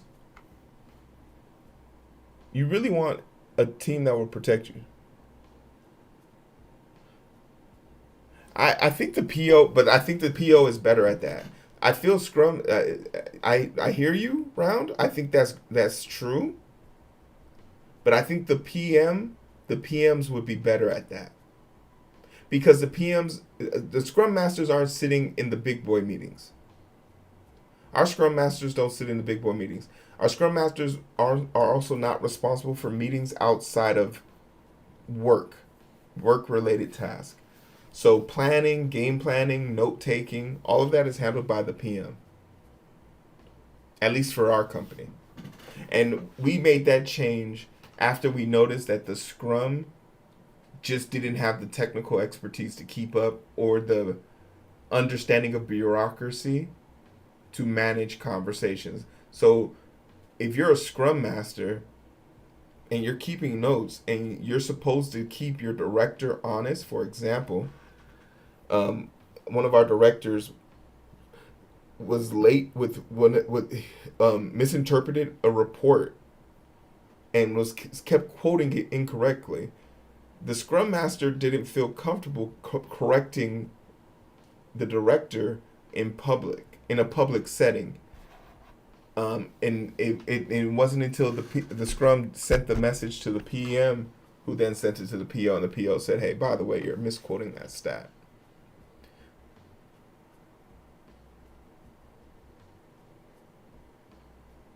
Is a former dev? How does that work? What? Really? Oh, like a retired dev? Which would make sense. In my opinion, it's about comprehensive backlog grooming. Full stacking, I'm okay. Retired, that makes sense. That makes sense. Oh, that's probably a beast. Okay, I take that back. Round. That's a beastly ass scrum, because not only does he know how he likes to be ruled, he knows his internal biases and weaknesses. Hopefully, but I also do agree with what you're saying too. I'm taking that backlog grooming. Let me write that shit down. I like that shit, man.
Yeah.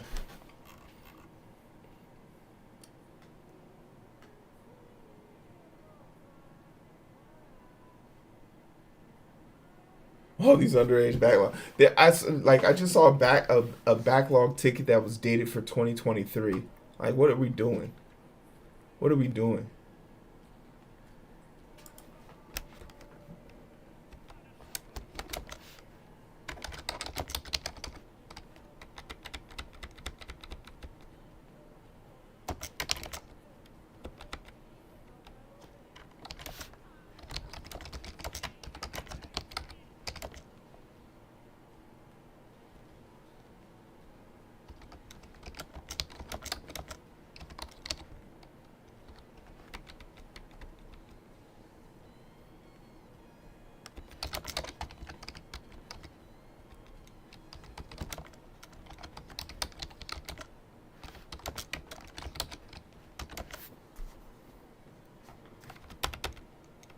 Yeah.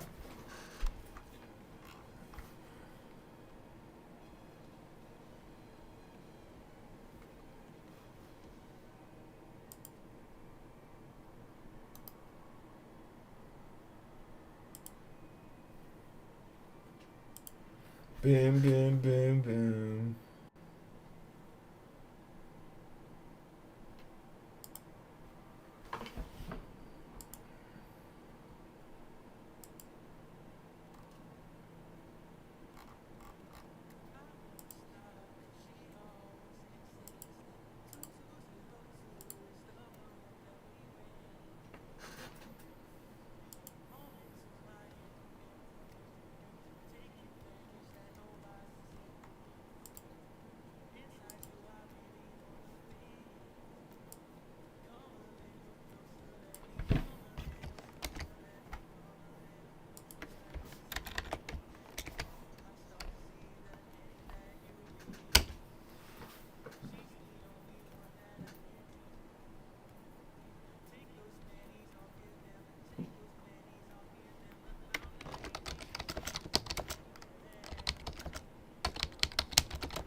Mm-hmm.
Hey, hey.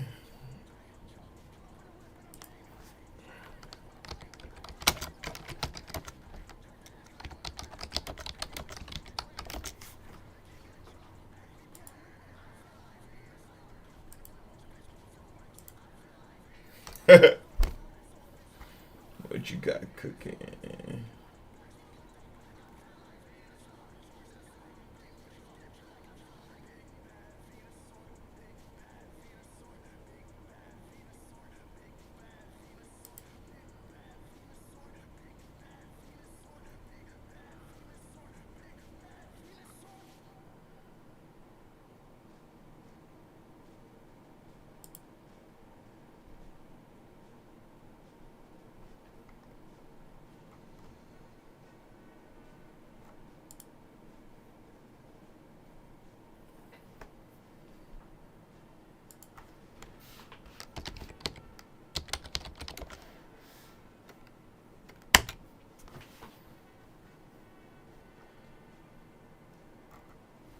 All right, cool.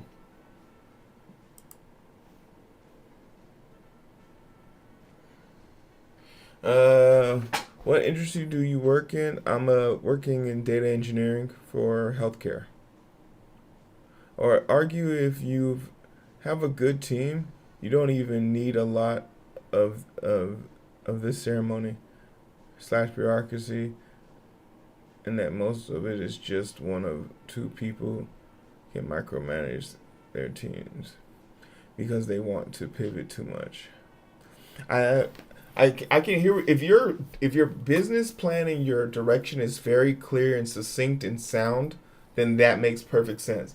But I feel like my company is also working with startups, so like that's where it comes up. Hey, yo, what's up, Danger? I'm watching you, watching me, watching we.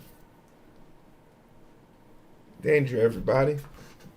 One of the better 3D artists I've seen this side of the Mississippi, but I'd let you go find out what else this man is immaculately proficiently good at.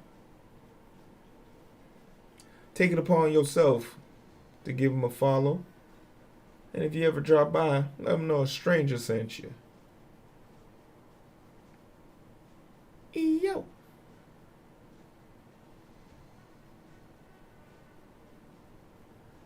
I wasn't talking that much shit, Yag.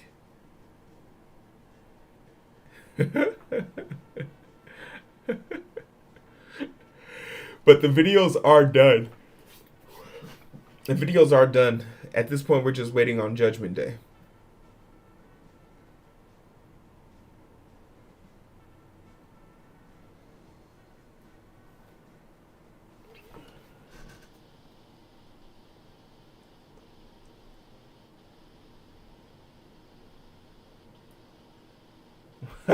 Yeah. I've been advised by my close confidants to not let this como se dice, to not put energy into this. But it's not about me putting energy into it as much as it is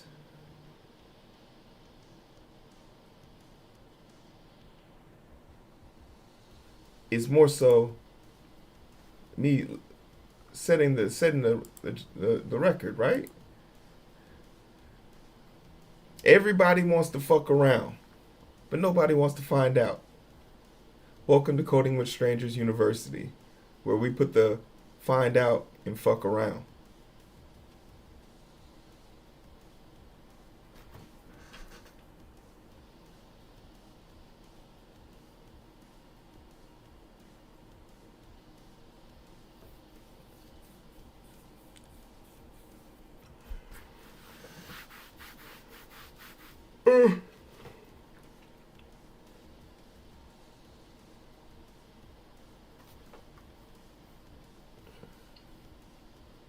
I also did want to cover Thor.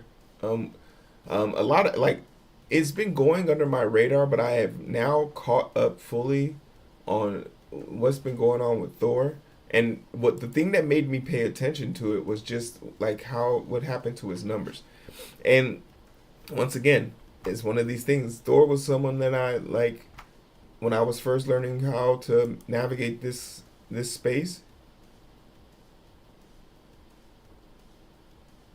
Um, I very much wanted to pick up on it, and he still does he does amazing things for the community. It goes without saying, like the category I'm streaming in right now wouldn't exist without his direct effort and input. So we always gracious for that.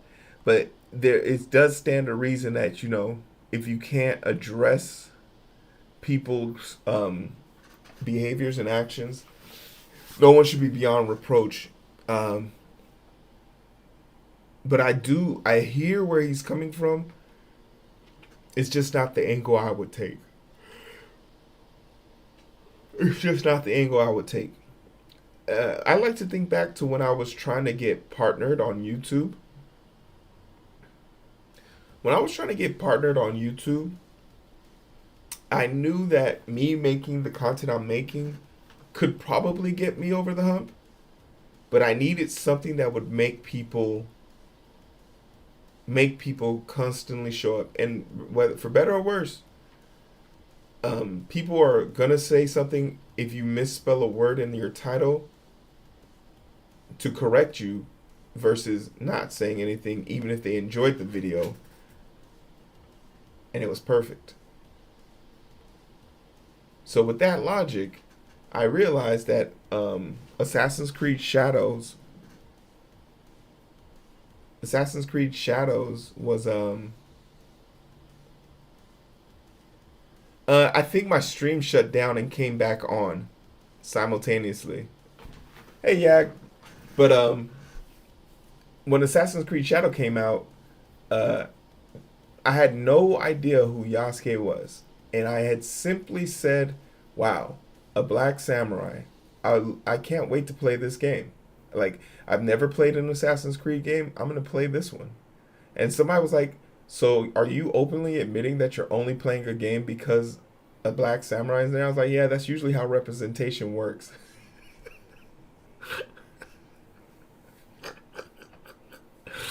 I was like, "Yeah, that's how representation works, man. You see yourself in characters, and it makes you more interested in the character, and by default, more interested in the thing. That's marketing 101. See yourself, you can do something with it." Um,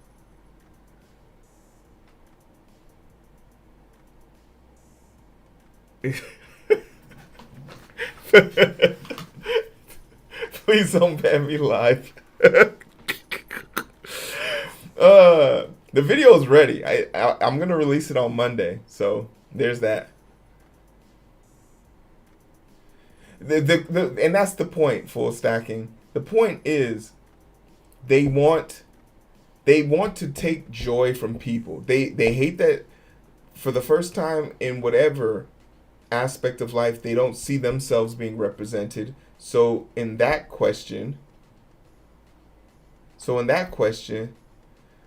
they want to make sure everyone around them is just as miserable, right?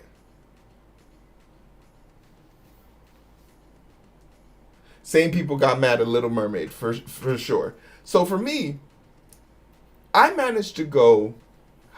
Assassin's Creed is 23 games, well over 3 decades worth of content, and I managed to go 30 years without ever saying, "Oh, anyway, if you're liking Assassin's Creed, you're a dickhead, or you're not cool." I managed to go my whole life not doing that, and the first time I ever had to mention it, I was like, "Okay, cool." So like, it's easy for me to walk through life vicariously through people.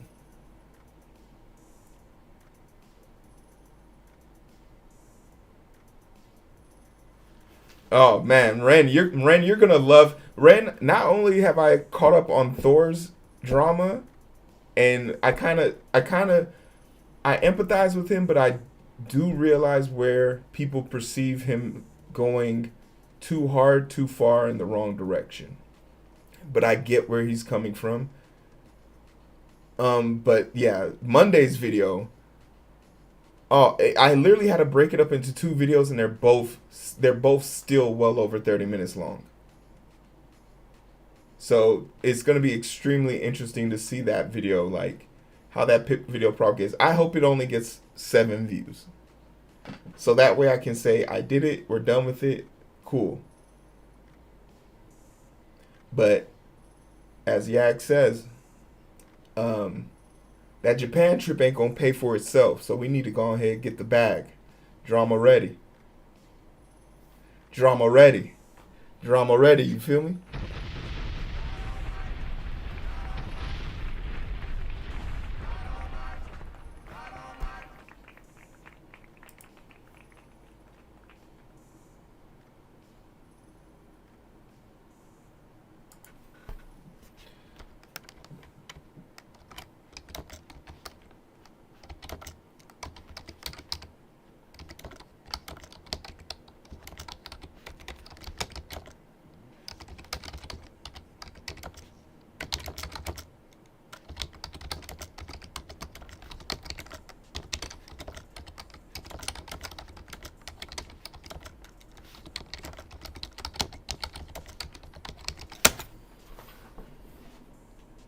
Did you see all the code analysis? I saw some of it, but ultimately, okay. And I am in no shape or form the person who's in a position to talk about like proper coding because my GitHub is open. Go ahead, go look at the shit I wrote. I very much so am in the camp of it just needs to work. You can make it look pretty later, but in the effort of defending your code, you put a little bit of seasoning on your shit. That's the problem, right? It's my code is good.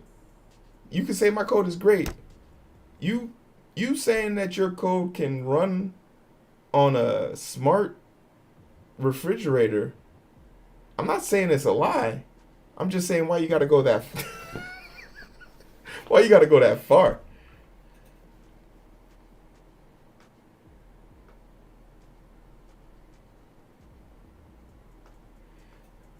Exactly. Exactly. Like my whole thing is don't feed that hype because people who are complaining about good code in video game code probably have never made a video game. And for him to have spent so much time building his community, building people like me to have the confidence to code live, it seems beneath him to be trying to prove things to strangers on the internet. Like you're Thor. And people can come at you for your nepotism, people can come at you for your work career, whether you like it or not. Some people are just born with things that put them in positions of power or position of better. You're 4'11 and love basketball, good for you.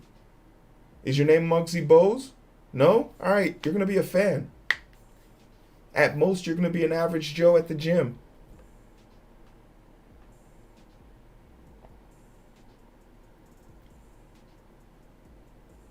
Like, so that part, he extended himself way too much, and by extension, kind of created this vacuum where people were then trying to port his game on random things. Like, I saw someone port it on an Apple Watch. I saw someone port it on a Game Boy Advance. I saw someone port it on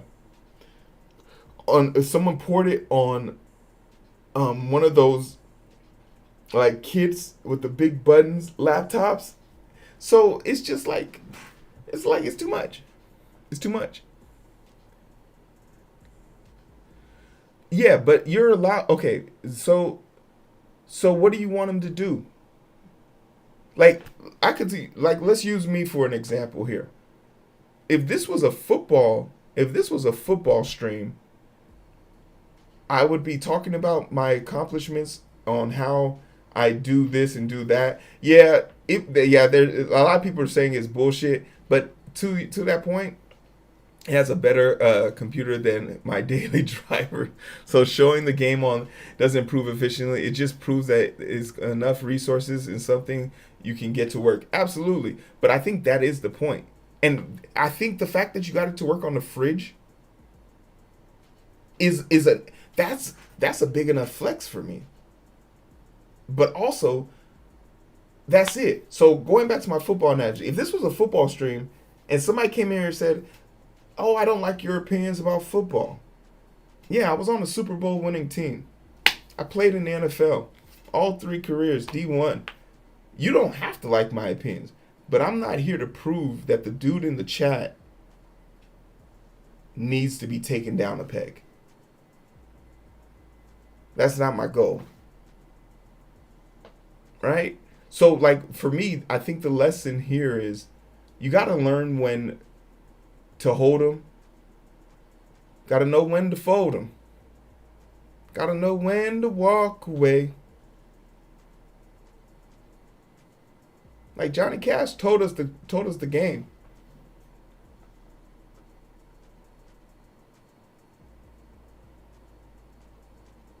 Absolutely, but the thing that I'm very curious, the thing that upsets me, the one thing that upsets me about the situation with Thor, the one thing that I'm kind of disappointed in is Thor, you have mouths to feed. Like Pirate software you might be the face of pirate software, but other people live in that house. So when you decide to go on a tyrant or a tirade, justified or not, it reflects poorly not just on you, but also the people who are represented by you. And they don't get a chance to defend themselves. Because I just noticed he went from having 14,000 viewers to having 3,000. And in my mind's eye, I'm doing some rough math here. That's a significant drop off. So, am I the one that's probably going to be telling him to speak about morality and how it's more important to preserve the mouths you feed than the ego that helps you sleep? I don't think I'm in a position to do that. I don't know him like that. He's spoken positively and highly of me. I greatly appreciate that. And I don't think anything I'm saying to him is something that someone who's his good friend wouldn't say to him in private. And if you don't have any, I'm available. But at the end of the day, I'm not gonna let like chat destroy everything I made. One of the rules in the code, and one of the rules on this channel is don't fuck with the code. And it's not in large part because I'm going to be upset that I have to repair it. It's because someone helped me do it. Someone from the chat helped me do that. Someone took time out of their day to do it. There's a cognizantly aware that everything I have is in large part due to the people surrounding me. The Streisand effect is a real one. Yeah, probably. It's because I haven't drank enough water today. If my voice gets deep like Thor, will y'all like me more?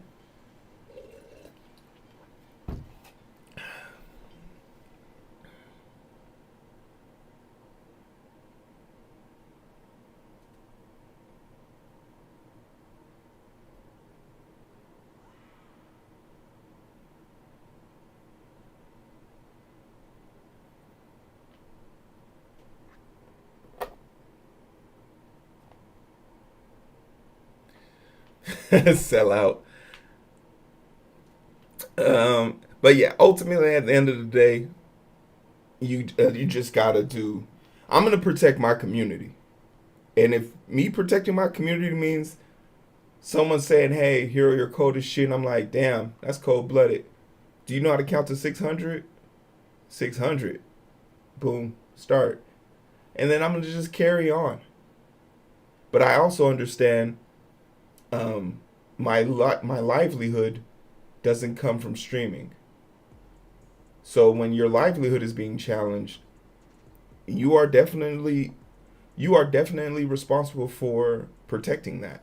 And I often say you can't tell a cornered individual how to respond to being cornered.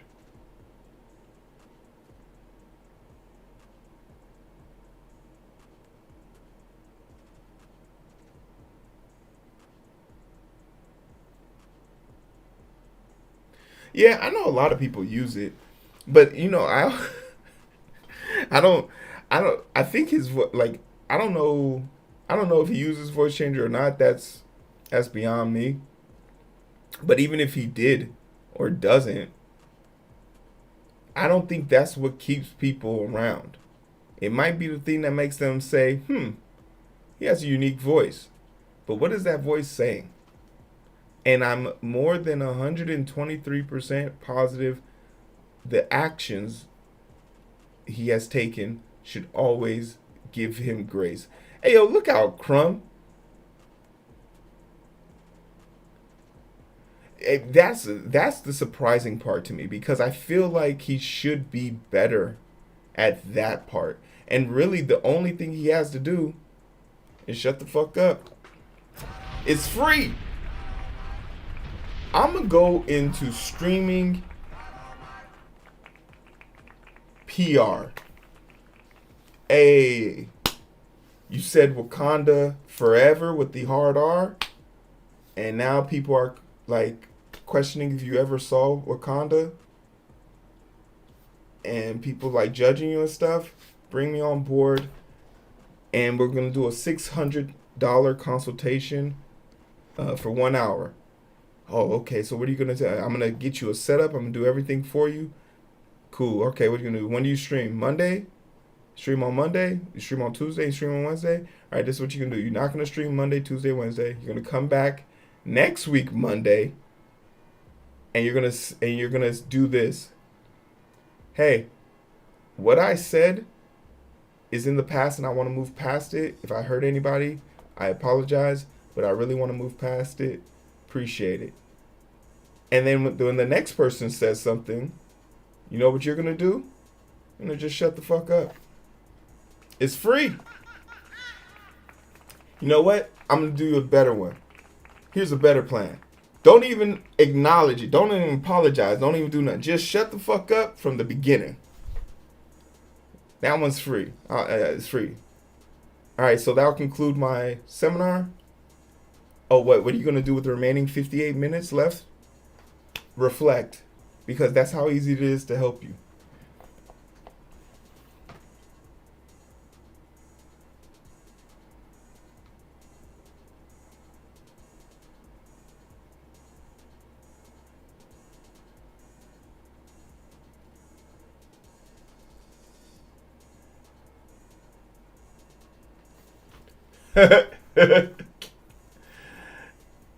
Teach me how to shut the fuck up. To be honest, I've seen him work on Heartbeat for years ago, but the game is still in development hell. Okay, and that part right here, right? Hey yo. Hey yo.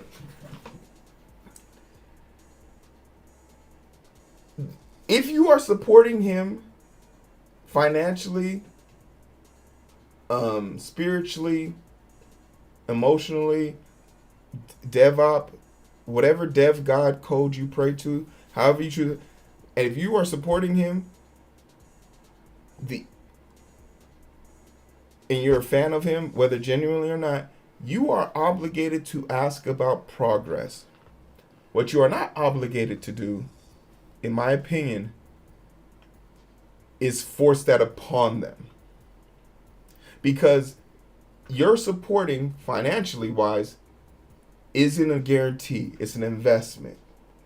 And it sounds like to me, not saying you made a bad investment, but you didn't really look at the fine print.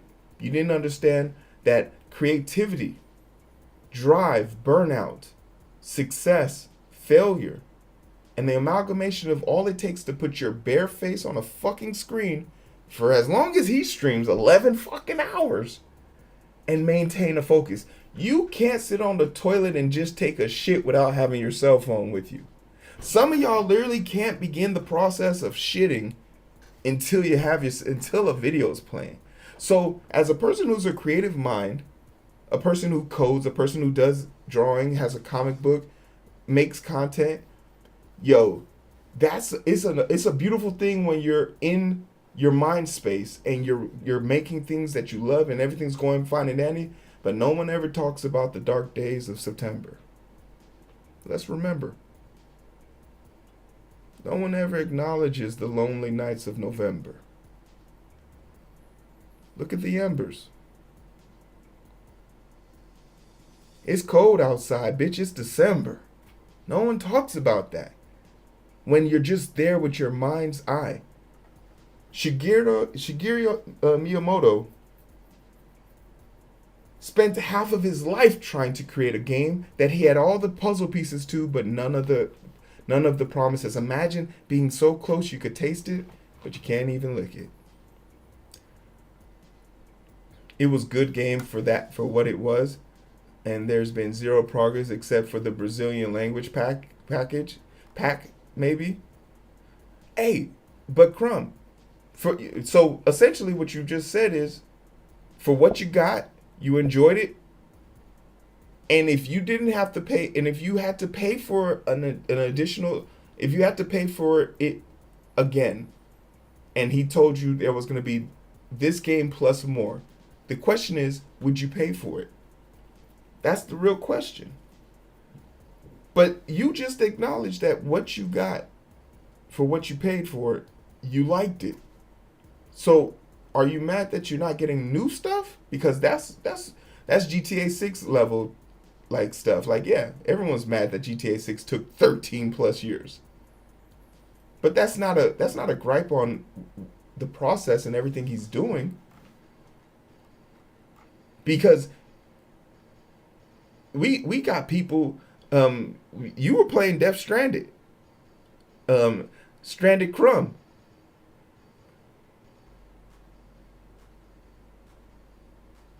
Stranded Crumb, right? Metal Gear Solid 5 is one of the best games in the series. It is incomplete. It is not it's incomplete. It's literally a broken game. Halfway through the game, all the missions repeat themselves with higher difficulties, and at the end there's a cutscene that doesn't even have finished graphics. Right?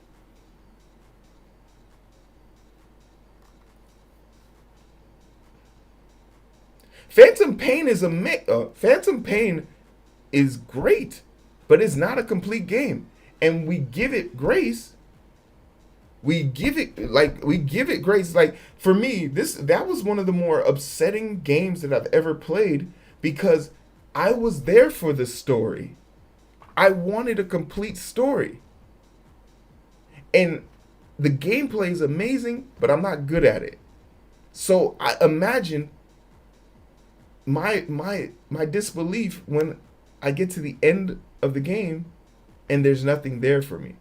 It's a great game from a mechanical standpoint and innovation, but they released that game like it was finished. And that bothers me to this day, but we give it grace because it's Metal Gear Solid, right? I'm not saying we have to hold Thor to that standard, but I'm just saying, y'all give a lot of grace. Uh, let's give some here.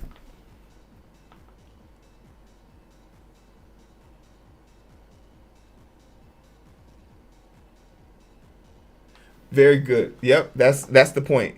You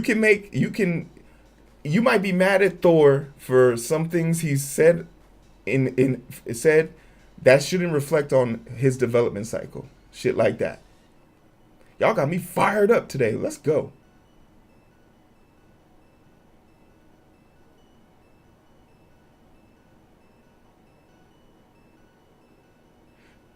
And full stack, you make a great point, but there's some people in the world who can't see an apple in their mind's eye. If you close your eyes and I describe a red tinted apple that has yellow effects with a shiny glint to the right of it, with a stem protruding to the right, an ashy field with a waxy surface on it. You hear that description, but the moment I tell you to open your eyes, you can't see it anymore. This is in large part called the artist's eye. This is why I can draw I have a photographic memory about my artwork. So this is where I get that from. So like I believe that in theory, that people who also do that, then there must be people who also don't have an internalized monologue. So they don't have a thought process to them. And maybe because like I was trained in this from a healthcare standpoint, that hey, I have to tell people, loved ones, their brother, their sister, their mother, their daughter, their father, their loved one isn't coming back. I was the last person they saw, and this is the message I have for you. They're not coming back. And you could do that very brashly, or you can empathize without actually experiencing the loss, and therefore giving you a little bit of grace when dealing with other people. But being gracious to other people is a skill. It's a skill. You have to practice it. And if you don't practice it, you will lose it.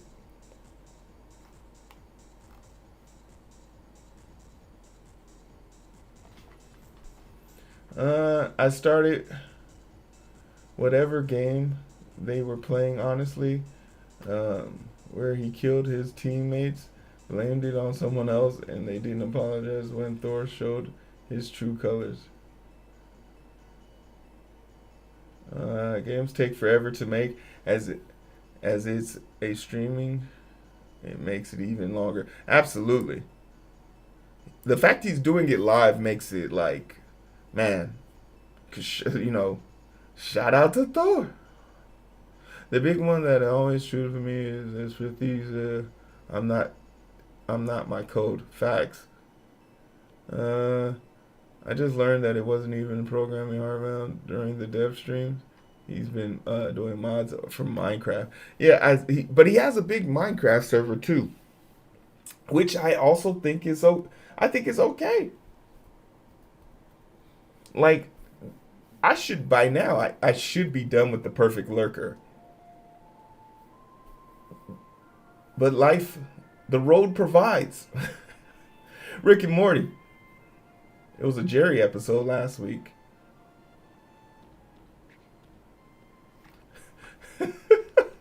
Yeah, leave danger alone. uh,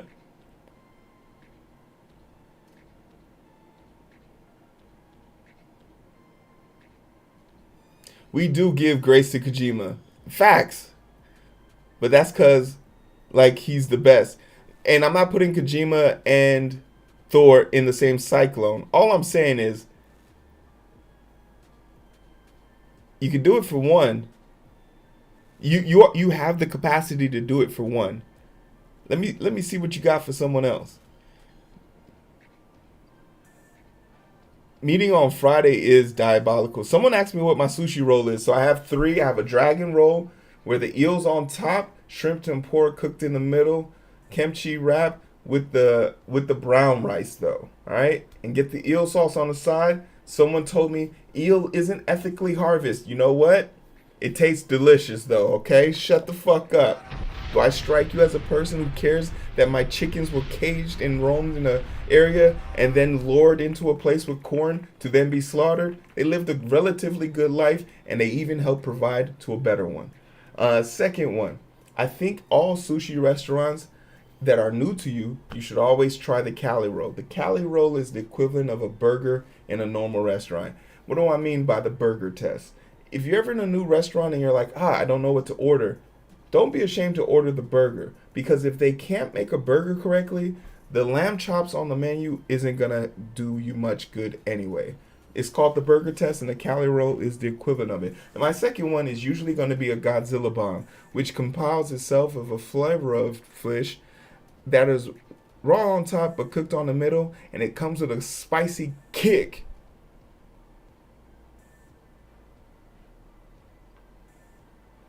But I'm all for it. We don't discriminate against sushi rolls. All-time favorite, a Louisiana roll that came with crawfish, chef's kiss, and then the king crab leg sushi roll, which came with the king crab leg pulled and snapped on top of the roll.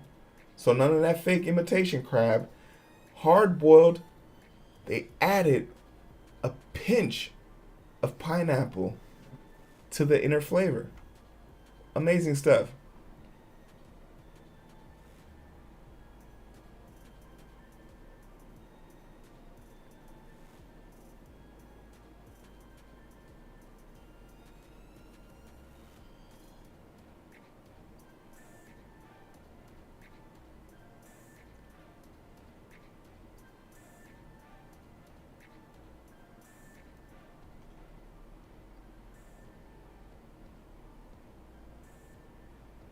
Watching your stream on a company time from a cubicle is diabolical.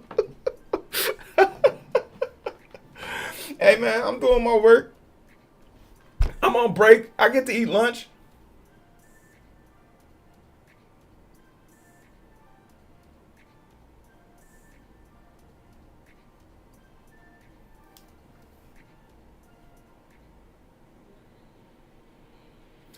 Shit, white rice might be better for you round, but that brown rice does nothing but fill your boy up. No pause needed.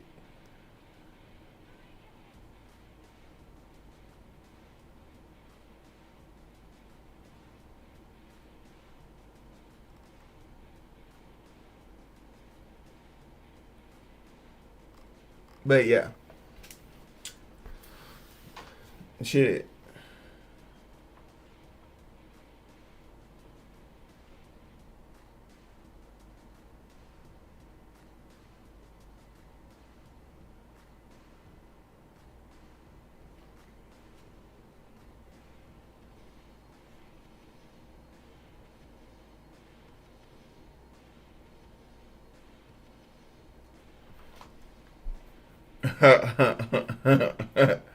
uh, yeah. Ultimately, ultimately, I think this was the turning point in my mind was, um, there's not enough empathy in the world, and that's why we're all like struggling so much right now. And I was saying like the reason why there's not enough empathy in the world is in large part this is a villain arc in for my comic book, and it was based off of this idea I had, which is when I was like, you know what, hero, maybe you should go to therapy. And I said to myself, there's not enough empathy in the world because there's not enough pain in the world. You hear me? Like, let's think this out. Imagine you're trying to make people more empathetic, but they literally can't be empathetic because they haven't experienced it. They haven't experienced it. So this guy in my character in my comic book, his daughter died because they shut down all of the local clinics in the area. And then what he proceeded to do was like contaminate the water supply. And basically there was a cure inside of the hospital. And as everyone was rushing to the hospital to get it, like the hospital saying, come get it, come get it, we have an availability. I don't know how this, he blew the hospital up. And 6 months later, in the rebuilding phase and everything, hospitals gained way more security. And he became like a politician to then say, you know, this one, not only was this the only hospital in a certain mile radius, we should make smaller, more available clinics, and everyone was agreeable. Everyone was agreeable, and it and it's one of the more diabolical things because he did something atrocious, and he had nothing to gain from it ever again. His daughter was already dead, but I love that dynamic that you must create more pain in order to get more empathy. And then the story continues where basically you think that's the end of his arc, but he then finds another thing that requires empathy, and this time it comes to head with the protagonist of the story. And then this now is to see if the protagonist can deflect the antagonist or the antagonist can deflect the protagonist. And I always want there to be two fights, a moral fight and a physical fight. And just because you win one does not technically mean you won the war.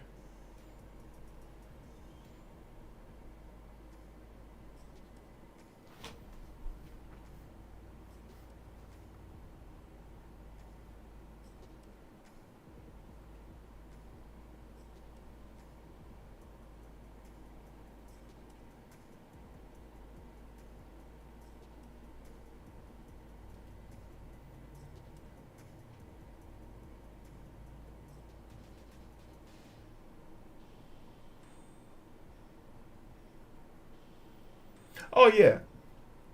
Oh yeah.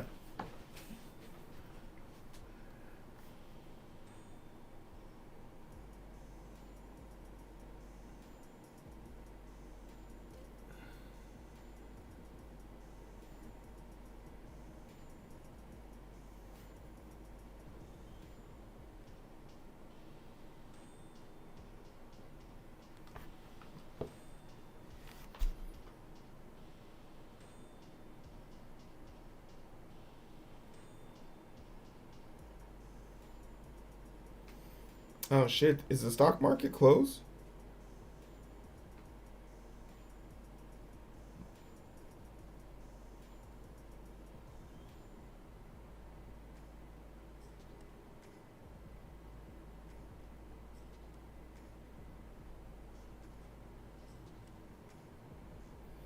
No, but it's going up.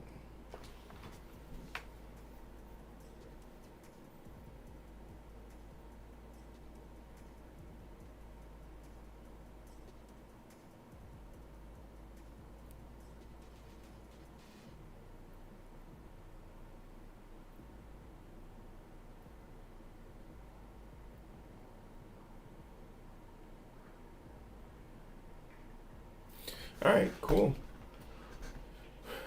We closed out. Oh no, it's still moving. Shit. Well, we closed out 10% up, so we'll take that. I think religious texts of old before they could co-opted by giant power structures were the best narrative stories we had to build mutual understanding of ourselves.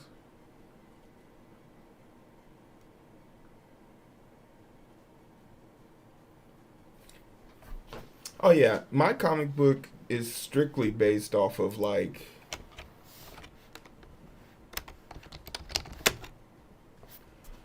um it's very much just it's just telling a story. But like yeah, religious undertones are going to be part of the system, but like religion is man-made. The spirit, and that comes from above. But that's why I don't follow religion. Like I respect everyone's right to do it. Have at it, Hoss. Hell, I'll come eat your little Easter eggs. What's in that eggnog? Pass me a cup. But the moment you start letting it be like the definitive defining force of like ruling a country or something like that, it's bound to bring about problems.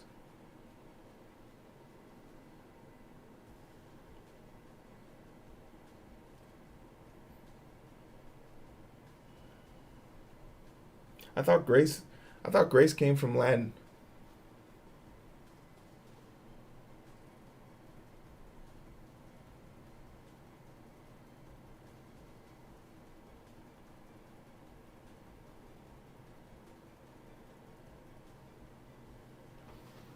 Ooh.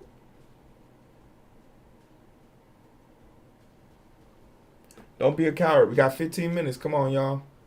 This is my first video rodeo on this, so please feel free. Okay, cool.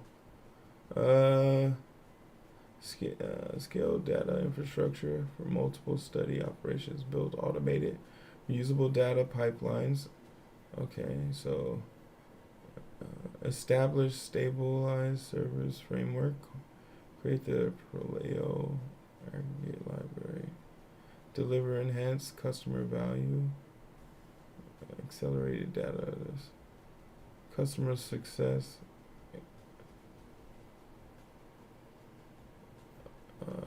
Okay, customer success activities TLA request.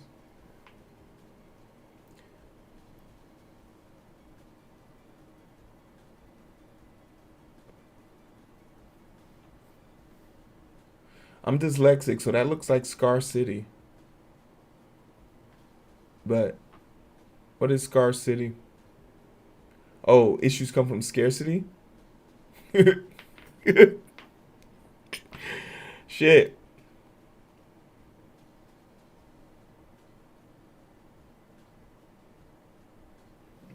It's because is we use DBT models and Metaflow. Our backend is Python based, so not too much room for experimentation. Most dyslexic man in the world. I was hoping you didn't hear that. Yeah, I was like, damn it, it's too late. I said Scar City.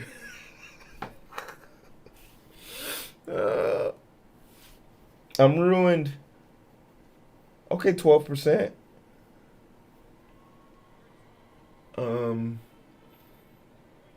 Request scale proven TLA success model server AT.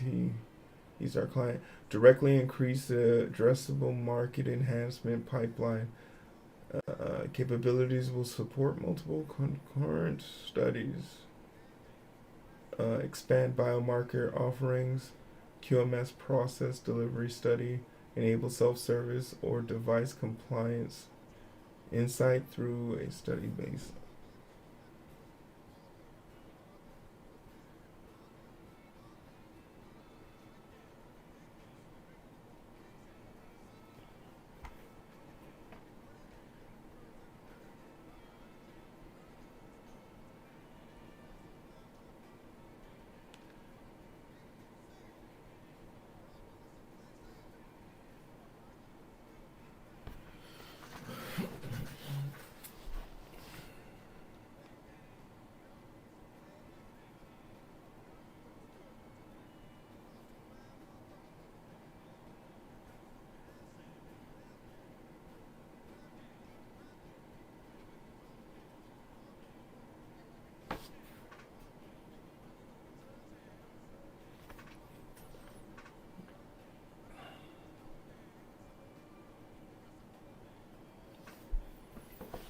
Not yet. We're in good position to take off on Monday.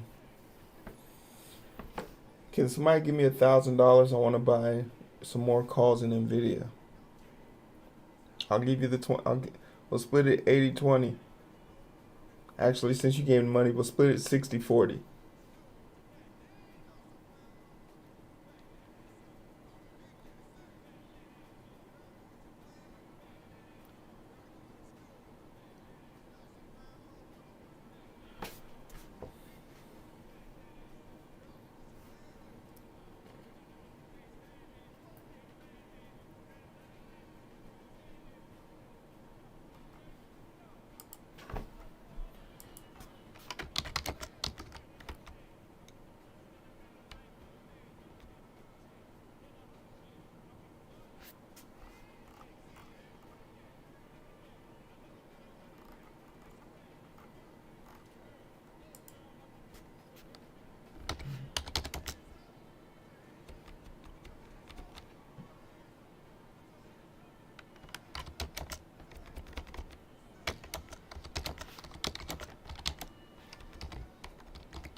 I have a.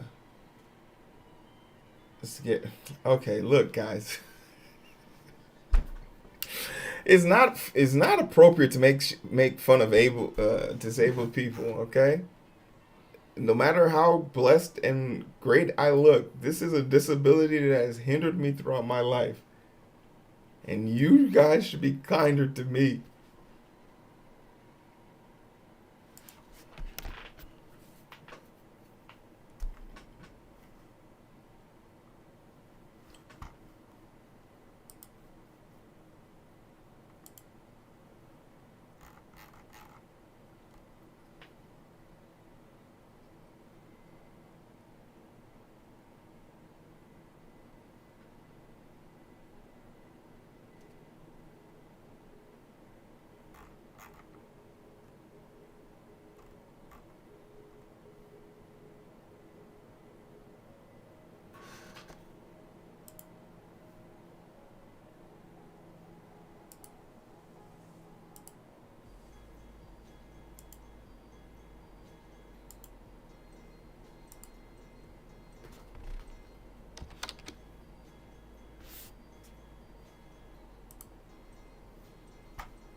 Uh,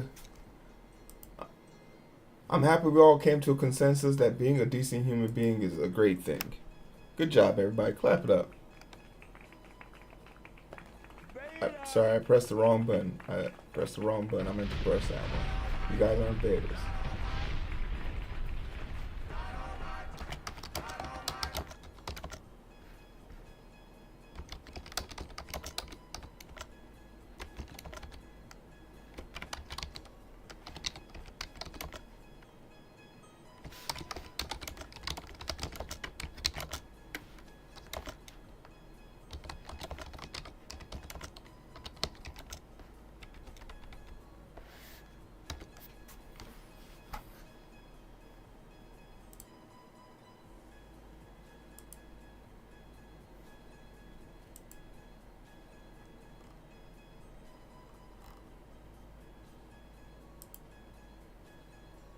Oh shit.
No man owns land.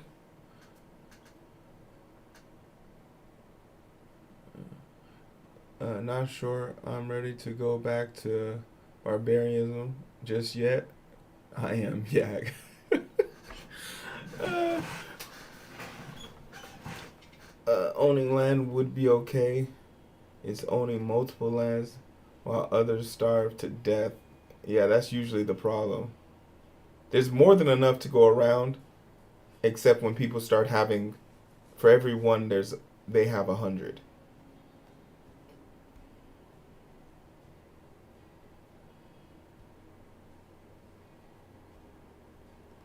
And we love her for it.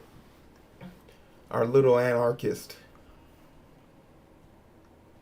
For the FBI director listening and watching my stream, that was a joke.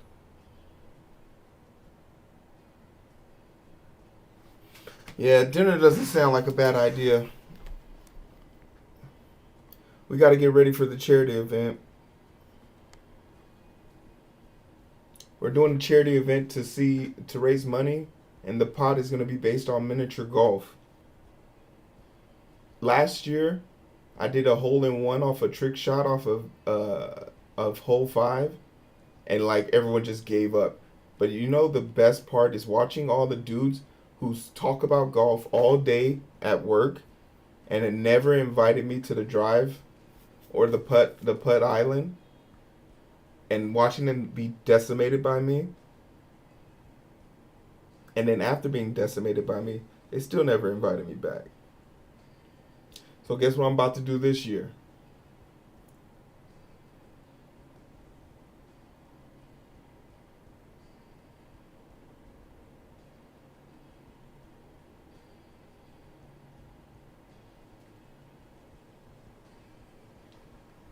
Hell, if they could delete him, they can delete my stream.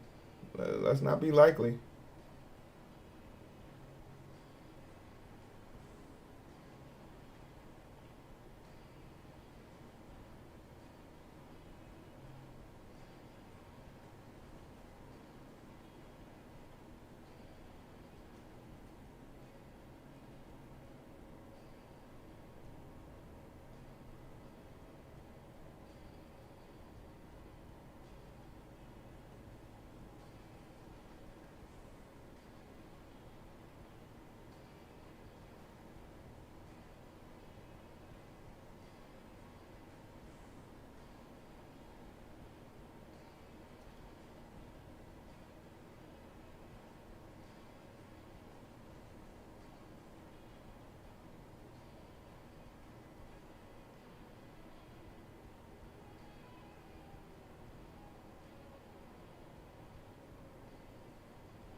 Oh, Yag, you're eating eel? Alright, that's it. I'm gonna go get sushi too. Fuck it. I guess we all eating sushi tonight.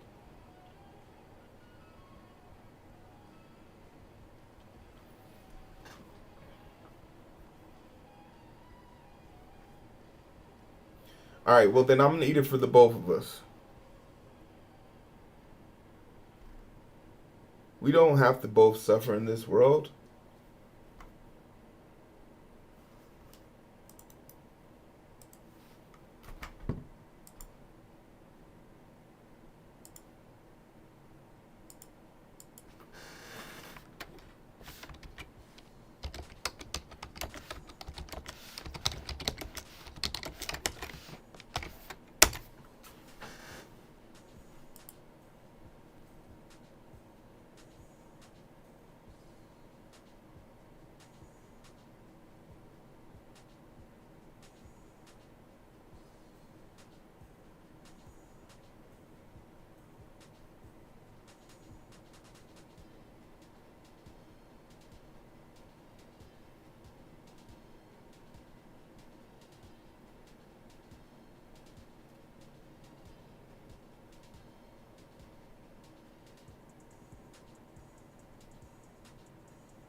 Yeah, I'm tragic. I'm not getting sushi. It's 11 p.m. That's the best time to have it though. I'm convinced if sushi places stayed up late, hey,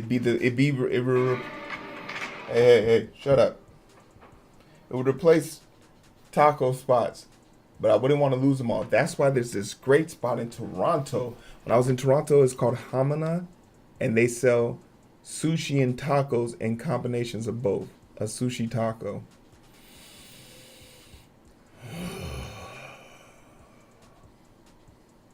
I just got aroused. It sounds as good as it tastes.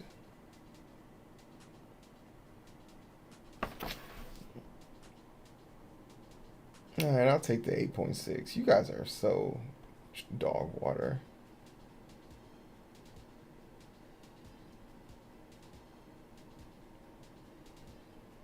It'll shoot up overnight. All right, party people. It's 3 o'clock. We got to pick out the clothes we want to wear. Are we going? Are we wearing shirt and tie? Shirt and tie.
All right.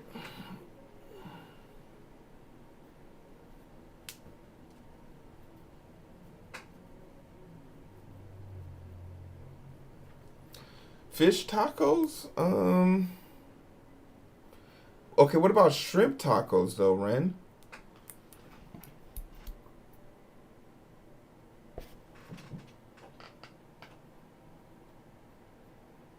Are we drawing a hard line? You know I still love you, but I just want to know how to hug you.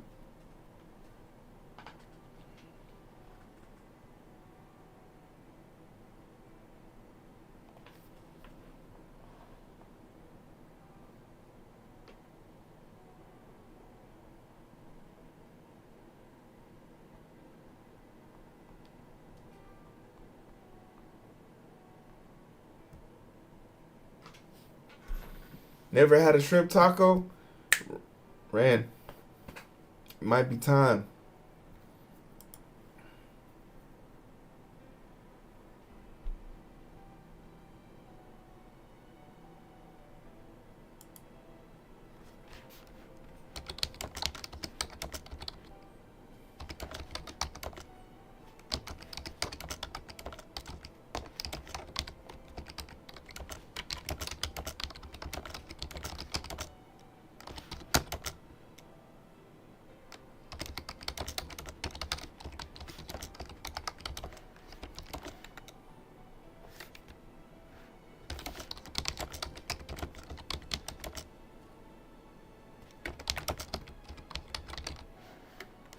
I promise.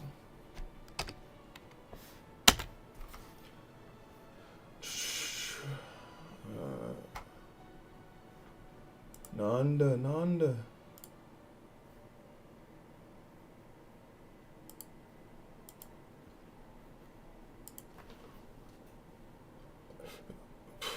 Boy.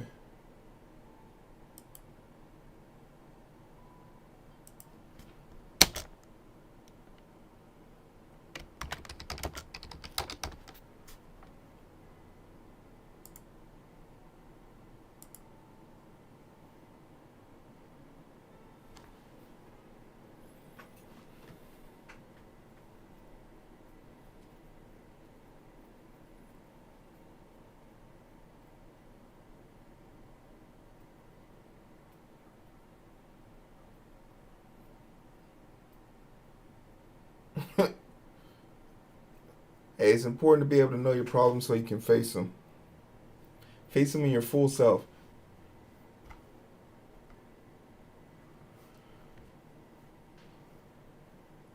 Wait, Danger's only been streaming for an hour? Yeah, is Danger... Did Danger's stream shut down? I thought he'd been streaming longer than this. It don't matter, y'all going over there anyway. Unless he's about to finish. Yeah, is Danger about to finish? Death by Snoop Snoop.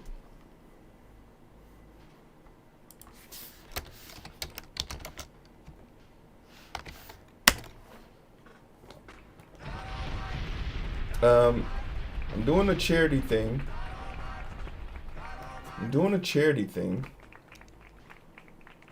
And I'd appreciate if y'all did that charity thing with me too. Oh, he started on time? Okay, cool. Charity. I'm going to it now. But I'm going to probably be doing this all summer. If you got anything, $1 a month goes a long way. Trying to help people in disadvantaged communities get their life together, at least from a healthcare perspective. I haven't set my goal for this yet, but my company is probably planning to match every contribution for a whole entire year. So if you want to see Coding with Strangers spending a lot of money this year, not on cool trips to Japan, but helping some poor, disadvantaged people, do that. I'll be back Monday. You might see me Tuesday. You might see me this weekend doing a little bit of side work. No promises, though. But what I can promise is I'm going to have a great weekend. So I need y'all to do what I did and get good and have some fun. Enjoy the weather. I love your faces.